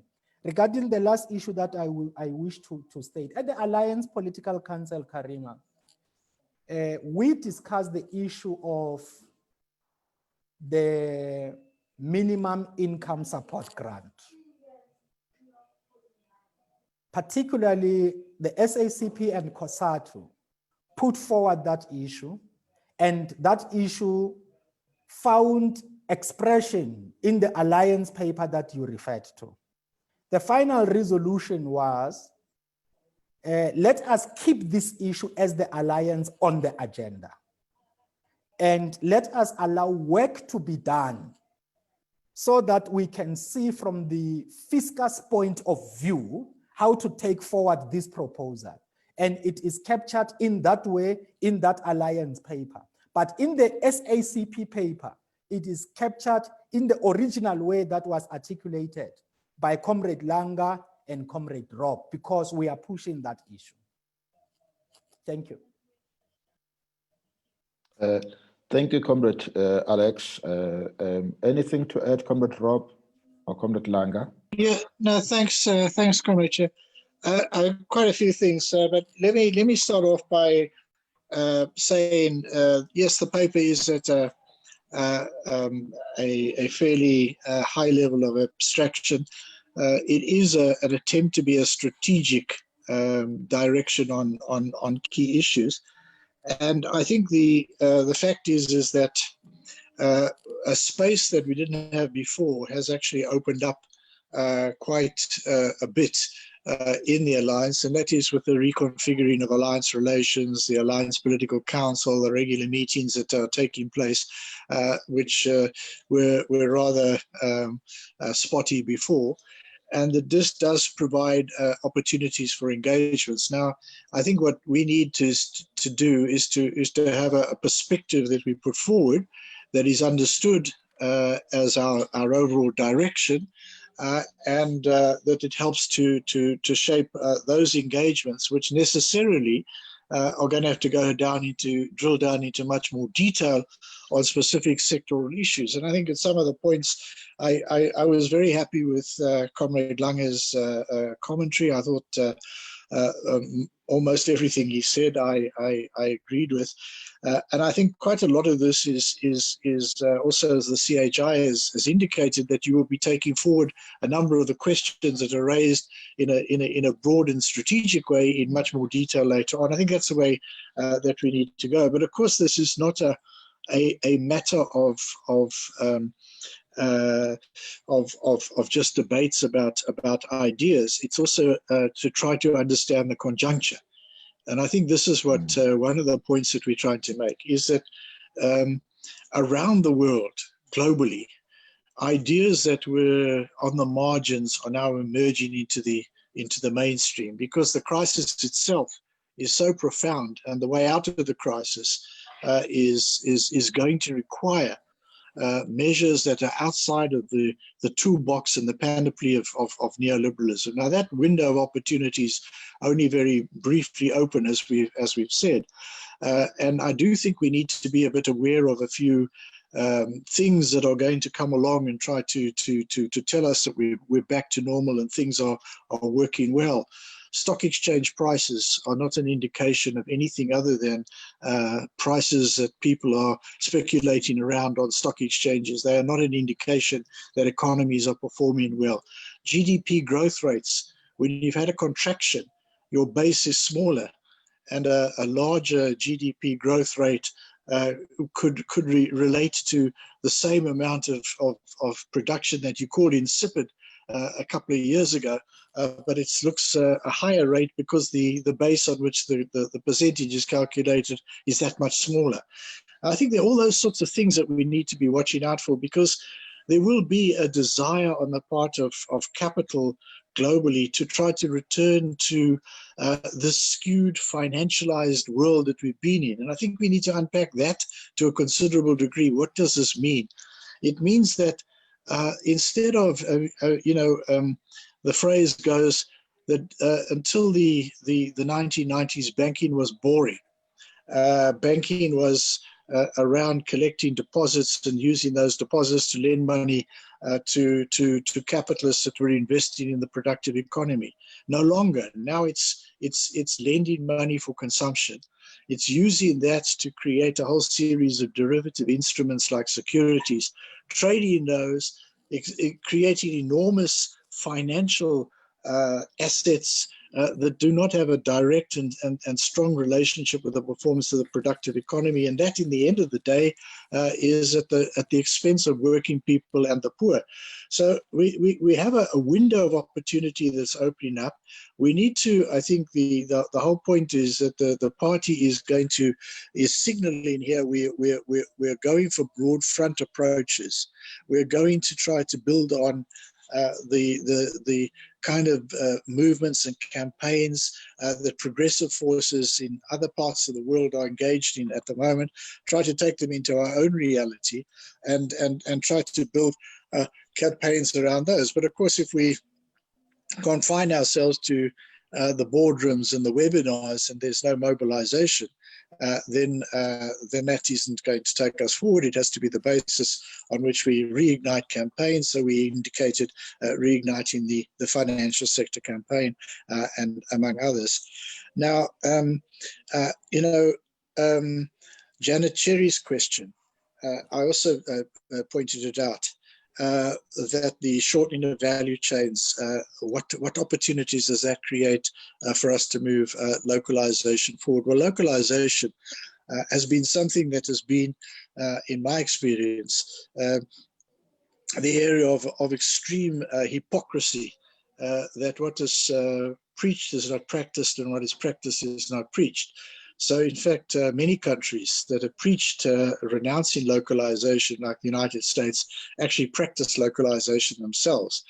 But now what we've seen is we've seen a fairly big turn away from any kind of willingness to be dependent on global value chains and suppliers far away and suppliers that you're not too friendly with, and insisting that there must be an industrial policy, that you must produce more medical equipment, pharmaceutical products, stuff like that, food, more with shorter value chains. And I think that this is a discourse that we can internalize, we can build on, to take our own localization programs much further forward and much faster than we have up to now.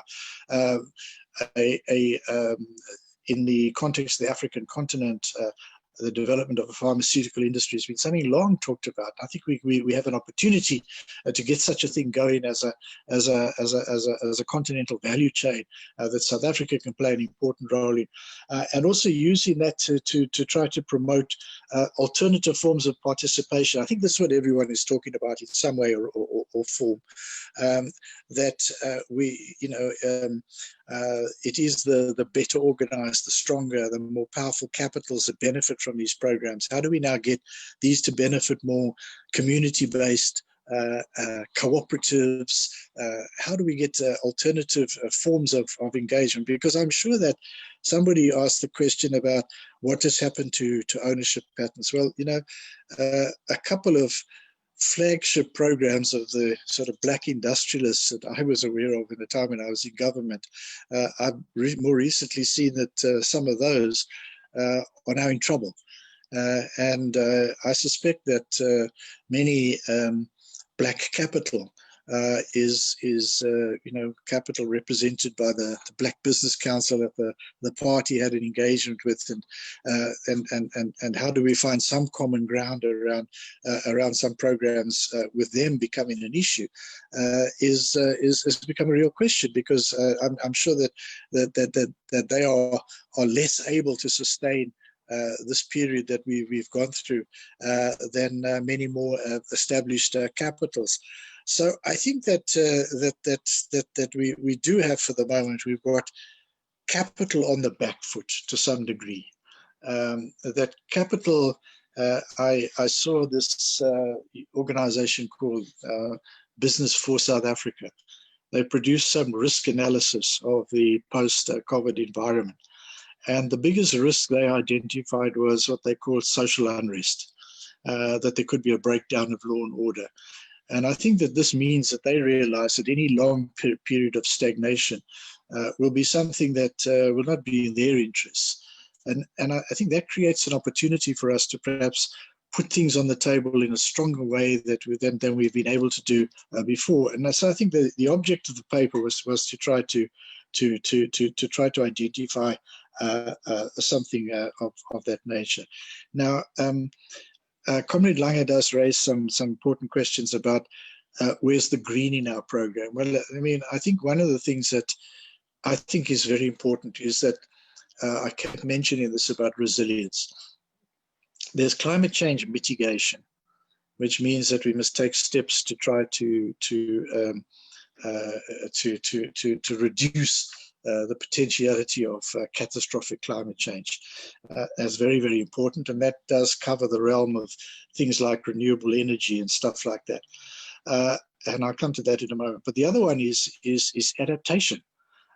Even if we do move relatively quickly towards a lower carbon economy, there will still be there will still be global warming of some level, and there will be extreme weather events. And I think that the preparedness for that, and in South Africa, we already know what the science is telling us. The east of the country becomes more stormy, the west becomes drier. I think that a major program of building greater resilience around that is actually quite critical. So that was, I think, one element of the greenness in our own context. But I do think that the other points that Comrade Lange made are important. Outside of renewable energy, there's one other thing. I think we need to get some serious understanding of the relative costs of generating electricity in the different ways, and isolate that from the fact that I think that we have bargained badly with a number of investors in the renewable energy independent power producer program. In fact, I think that what we've done is we have given people contracts to supply electricity for long periods of time based on assumptions that the inherent cost of production of renewable energy is much higher than it actually is, and that they are able to extract rents. And so I think that has been part of the problem. So some of it is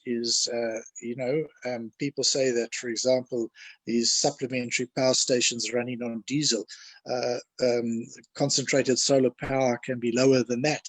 Well, if that is the case, why are we not having Eskom investing in concentrated solar power in its own stable? Also, we could get, as I think Comrade Lange is saying, many of these applications in terms of household off-grid and small community centers and all that. Why don't we give preferences to township and rural economy people in those? I think those are all really critical issues. We are not confused about our position on a grant. Even if our recovery program begins to take effect, there's going to be a lag. There are going to be people, large numbers of people already unemployed, and there are going to be people who are going to be adding to the numbers. And our task is to try to reduce that, but I think we need to understand that there will be a need for people to have some kind of income grant. This transition to the fourth industrial revolution that I think has been accelerated by this lockdown across the world, the greater utilization of these technologies, is also something that is giving rise to people in many other countries across the world saying that you're not going to get lifetime employment, even if you're not going to be unemployed, you're going to be having contracts and so on and so forth. And it needs to go along with the shortening of the working week, with income grants and stuff like that. So I think that these are all got to be very critical elements of our programs as we move ahead. But let me say that Comrade Jenny said, it's not just a status response. We need to build a hegemony to drive a program. I think this is it. We have an opportunity now, a short opportunity maybe, but we have an opportunity, and the circumstances we find ourselves in, where we can drive and build strong coalitions around the kinds of programs which we've been talking about. And I think it's up to us and progressive forces to try to move in that direction. I would just say lastly that I think that we need to move away decisively from essentially from neoliberalism, from the claims and demands that have been put on us in the past, that have been leading us into austerity. So for us, I think the broad frameworks are an anti-austerity, anti-neoliberal, people-centered, community-based kind of restructuring of our economy that moves us into higher levels of value-added production and creates greater prosperity for our people, a goal that's long eluded us, but we have an opportunity, and I think it's important that we seize it. Thank you. Thank you very much, Comrade Rob.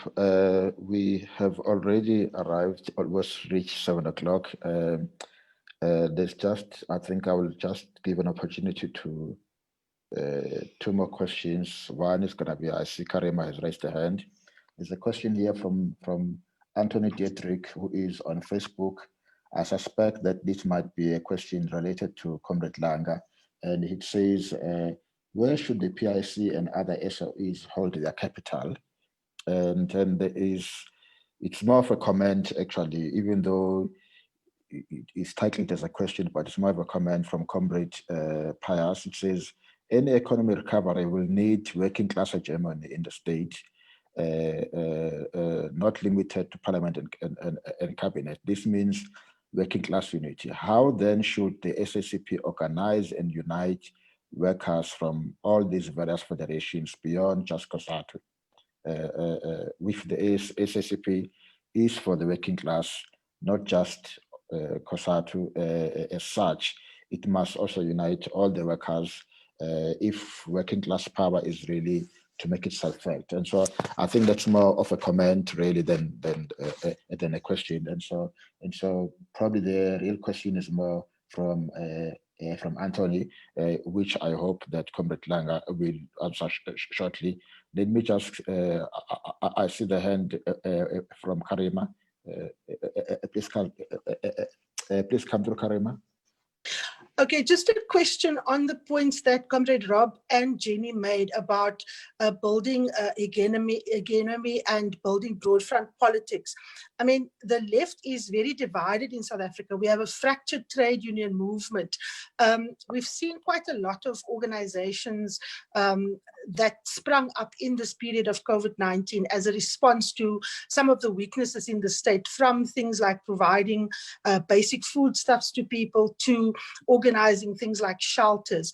What exactly is the party's program to build this broad front beyond the traditional alliance of the ANC and COSATU? There's a lot of formations in communities. There are other trade union formations. There are NGOs. There are service organizations that are all putting forward pro-poor and left programs. Is the party involved in any conversations with those organizations, or is it still tied to the alliance at the cost of building relations with people beyond the alliance, particularly those that already have an organizational foot amongst organized labor, poor and working class communities, women's organizations, young people's organizations, and so on? Okay. Thank you, Karima. Let me just give Comrade Langer just briefly, and then lastly, we will have either Comrade Alex or Comrade Jenny to respond specifically to the question that has been asked by Comrade Jenny, and then we will try and tie it up immediately after that. Comrade Langer. Thanks, Comrade Chair. I just wanted to say that of course, the point that one is raising is that there's always a temptation to see the majority of South Africans as weakly represented in this economy, which is funny because we built it. It's based on African labor, black labor. But more than that, when it comes to the assets of the economy, we have got real reach. I think the point that one is arguing for is that let's ensure that we create these sectoral banks, we create this bank that's going to work to serve an alternative progressive agenda whilst remaining a bank, whilst remaining sustainable, whilst remaining profitable. But we will have to build such a bank. And it's not rocket science. As I said, after 48, the Afrikaners did similar things. I think it's about time now we stop theorizing these things and do them. You know, build such a bank, and we won't be starting from zero. Such a bank can have an annual injection of more than R1 trillion if it will host the government account and all other accounts. It's maybe 3-4 trillion annually if you look at the budgets of Joburg, Tshwane, Durban, blah, blah, blah, blah, blah. We should begin to look at those. Of course, we must be sensitive when we take those measures. We must look at efficiencies. We'll have to partner with private players that can ensure that such initiatives work indeed like banks. But we have to take these dramatic, decisive measures. 25 years into our democracy, we can no longer be shy about these things. I think in this context of a post-COVID economy, we have to think seriously about such measures.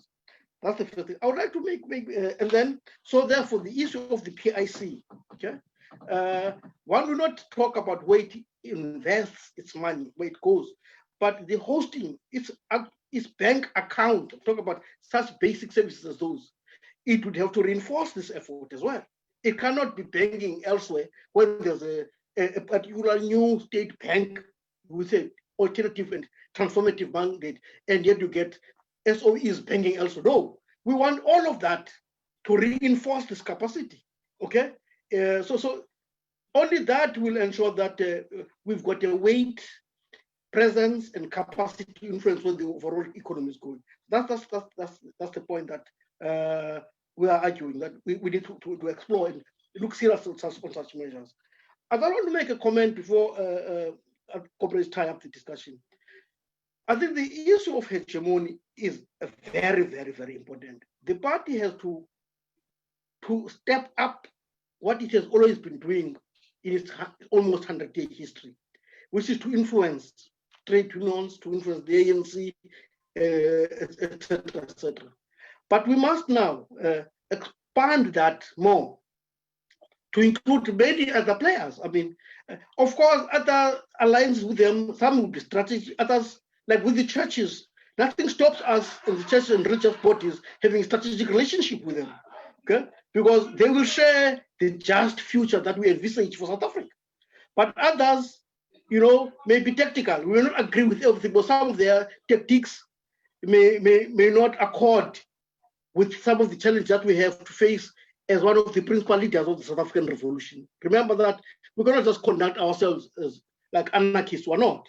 We've got to manage a hegemonic project. It demands of us a particular posture, a particular way of conducting, of carrying ourselves. So we must present. But the point I'm raising, Karima, is very important. We must explore now. You know, we may even have to build some of these social movements ourselves. You know, nothing stops us from building a movement in a particular locality that's solving popular agriculture, that's looking at teaching mathematics, you know, to working class kids, that's promoting science appreciation. All of this avenue in civil society, the party must play a role. I make this point, and I want to emphasize it. These are what one calls democratic tasks. I can't see of any better player than the South African Communist Party to execute these tasks, because it's got the ideological cohesion, it's got a political commitment to working, catalyzing, mobilizing working people to ensure that they are a hegemonic force.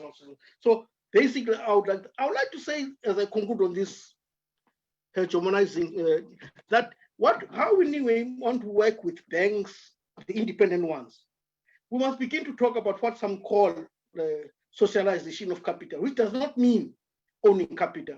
It means that you prescribe how other private entities operate. Okay? You socialize them. You bring into their consideration popular concerns. For instance, nothing stops us when we look at the dominant players in the stock exchange. Who are their suppliers? Okay, are there any black suppliers? Okay, and you create a whole monitoring system that forces transformation. You do not even have to write a legislation on it. By recording them, writing about in the newspaper that this company continue to make, to build all the networks that are only benefiting the white sections of our society. So when we talk about this hegemony, we're talking about these new ways of thinking about transformation, of taking the revolution forward. So I thought it's important to make those Molanyana points as Comrade Alec and maybe Comrade Jenny and Comrade Rob tie up the discussion. Again, thank you, Tembiso, for a very important discussion. Thank you very much, Comrade Langa. Let me just see. So, who's coming in to tie up this thing? Is it Comrade Alex or Comrade Jenny or Comrade Rob? Whoever. Comrade Chair, can I come in on the issue of working relationships fronts, and then I'm sure Comrade Rob can come in to pull the entire process together. I think to pick up on the point that Comrade Karima is making, I would like to just reflect that we as a party do not constrain our working relationships to those within the alliance, much as the alliance is where we are located primarily in terms of the strategic relationships that we build. Our 14th Congress took very important resolutions around the importance of being able to work with a broad range of organizations in relation to front issue-based fronts or even more broader programs. That didn't come out of the air. It came out of the work that we had already prior to the 14th Congress, which was in 2017, been doing around a range of different issues. So for example, in the financial sector campaign, which has its roots way back, we have been able to work with a very broad range of forces in terms of being able to then weld that campaign around the transformation of the financial sector. In the anti-corruption and anti-corporate capture of the state campaigns, again, we did not restrict ourselves to an alliance-based program. We again were able to mobilize a very broad range of forces. There was an Imbizo, for example, in May, I think, of 2017, around the issues of corporate capture and the concerns around the corruption levels that also then included lifting up issues around GBV, another area in which our approach has been to try and ensure that we mobilize as broadly as possible. Are we doing it perfectly? No, we're not. Obviously, we need to be able to strengthen those, but it's a fundamental part of our program. So it comes from the 14th Congress. It's built then in terms of our Special National Congress in December. Our theme of the Special National Congress was building the movement not only in the sense of building and strengthening the alliance, and we recognize fully the challenges of reunifying and re-strengthening and conducting the necessary cadre development and training within the alliance organizations, but we are also looking more broadly at building, rebuilding and re-energizing a mass democratic movement. So as the party, active in the Progressive Women's Movement, playing our role to try and strengthen and deepen the connection between women in a range of organizations around a minimum program that is driven by the Progressive Women's Movement. The YCL is very active in the progressive youth movement, and again, aiming to ensure that we are involved in both strategic and tactical relationships within the youth movement to be able to deal with it. One of the resolutions that we had passed at our Special National Congress, and I think you'll see it in the declaration of the Special National Congress, is that we need to move towards a broad trade union conference that will look at the role of the trade union movement in breadth, identify a common program of action, and be able to address the issues around the impact on the strength of the working class and the NDR of having a union movement that is fractured. So there is certainly, from our understanding, without in any sense detracting from the importance of the strategic nature of our alliance with our alliance partners, there is a very clear understanding that we need to build fronts, and to even take that down to the community level. So where we're talking about Know Your Neighborhood and ACT campaign, which is one of the programs of the party, what we are aiming to be able to do there is to ensure that at community level, we are pulling together and being able to engage with a range of organizations, formations that exist within our communities, to be able to strengthen that voice of the community and the ability of communities to take control and ownership of finding solutions to developmental issues within their areas. I hope that that's given some sense of our approach to both building the alliance and our approach to broad fronts around particular programs, and in particular in this paper, we are arguing that a broad popular front around the new economy is a fundamental trajectory going forward. It's now our responsibility in this process to be able to forge those relationships that enable us to do that in practice. Thank you. Thank you, Comrade.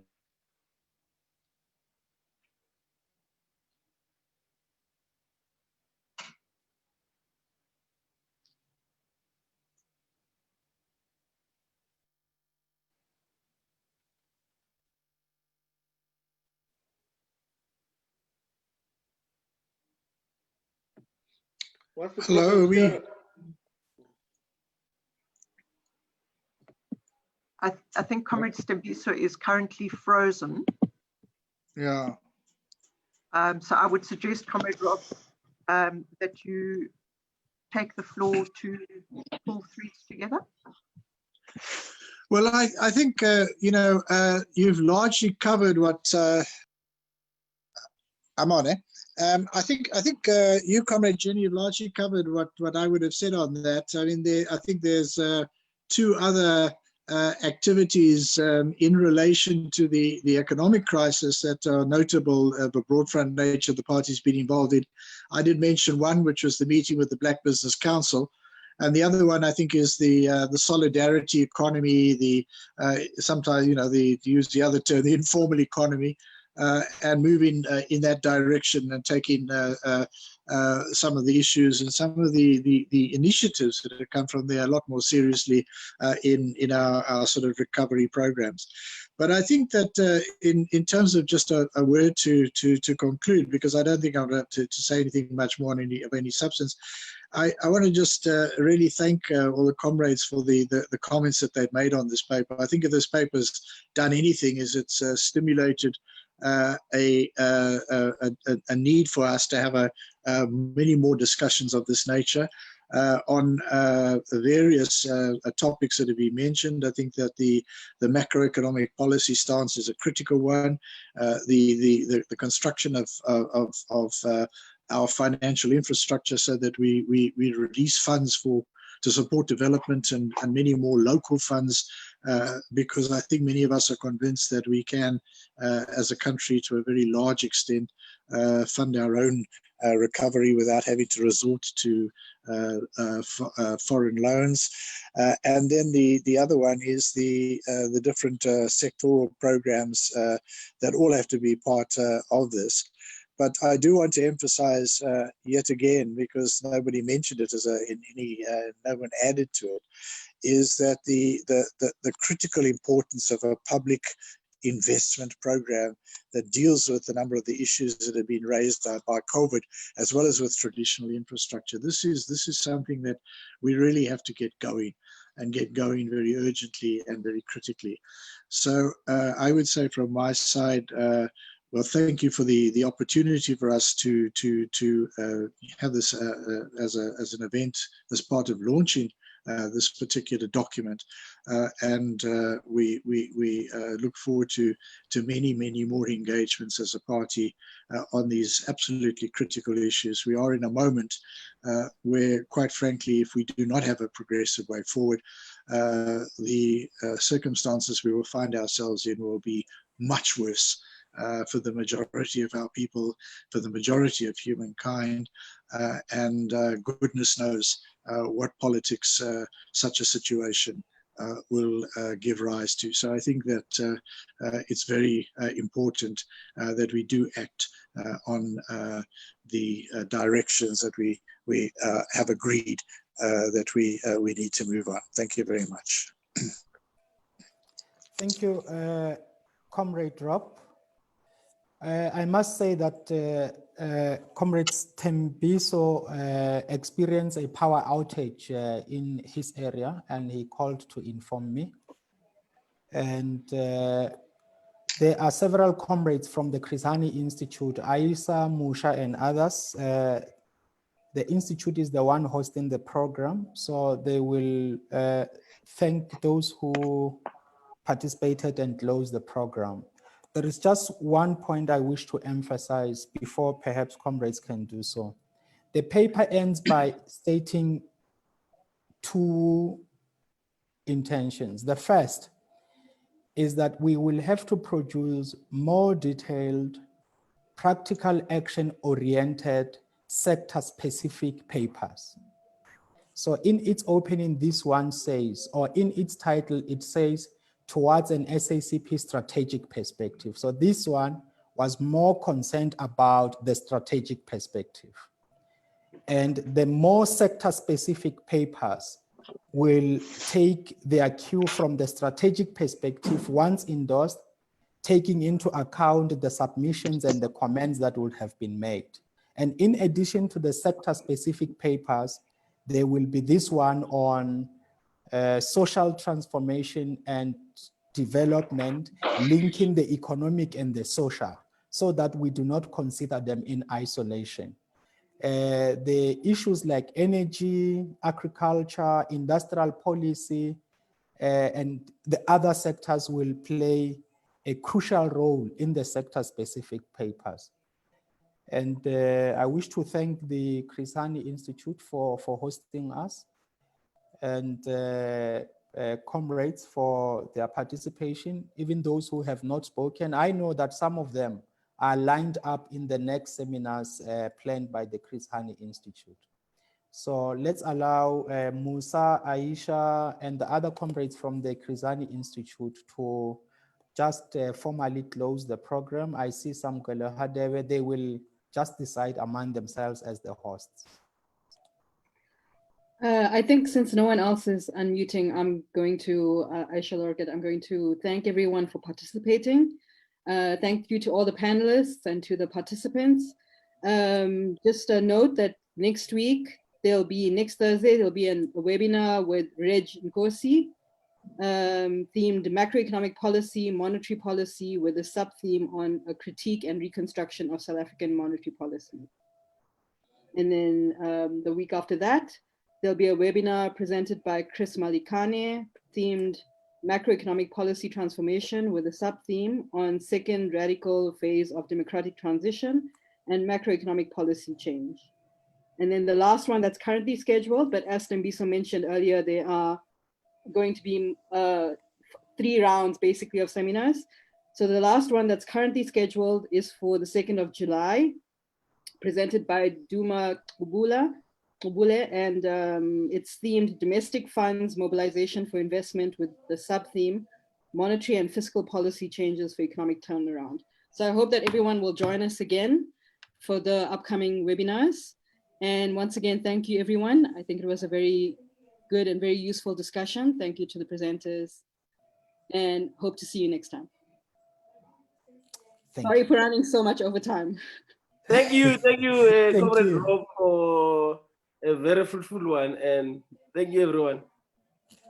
Thank you. I hope you read all those books behind you. Yeah?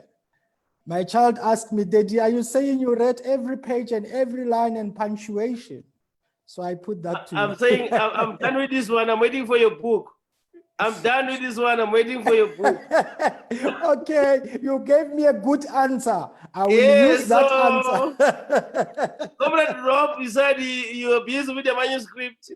I also want to put it here. So when you're done, I'll put it here. It must come to you for comments first. But I think that we need to put the ball back in your court. Our bookshelves need your book as well. When is it coming, Comrade Musa? Good, Comrade Jenny. Good for that. After the PhD, Comrade Jenny, I'm going to do like Comrade Alex. And then we will watch and wait. We will watch and wait. So do that. Yeah, and I wish you the grade of successes, Musa, in your PhD. Yeah. No, thank you the best. Yeah. Thank you. Thanks very much, comrades. Very useful, very informative, stimulating. Great. Bye-bye. Thanks. Bye-bye. Bye, everyone.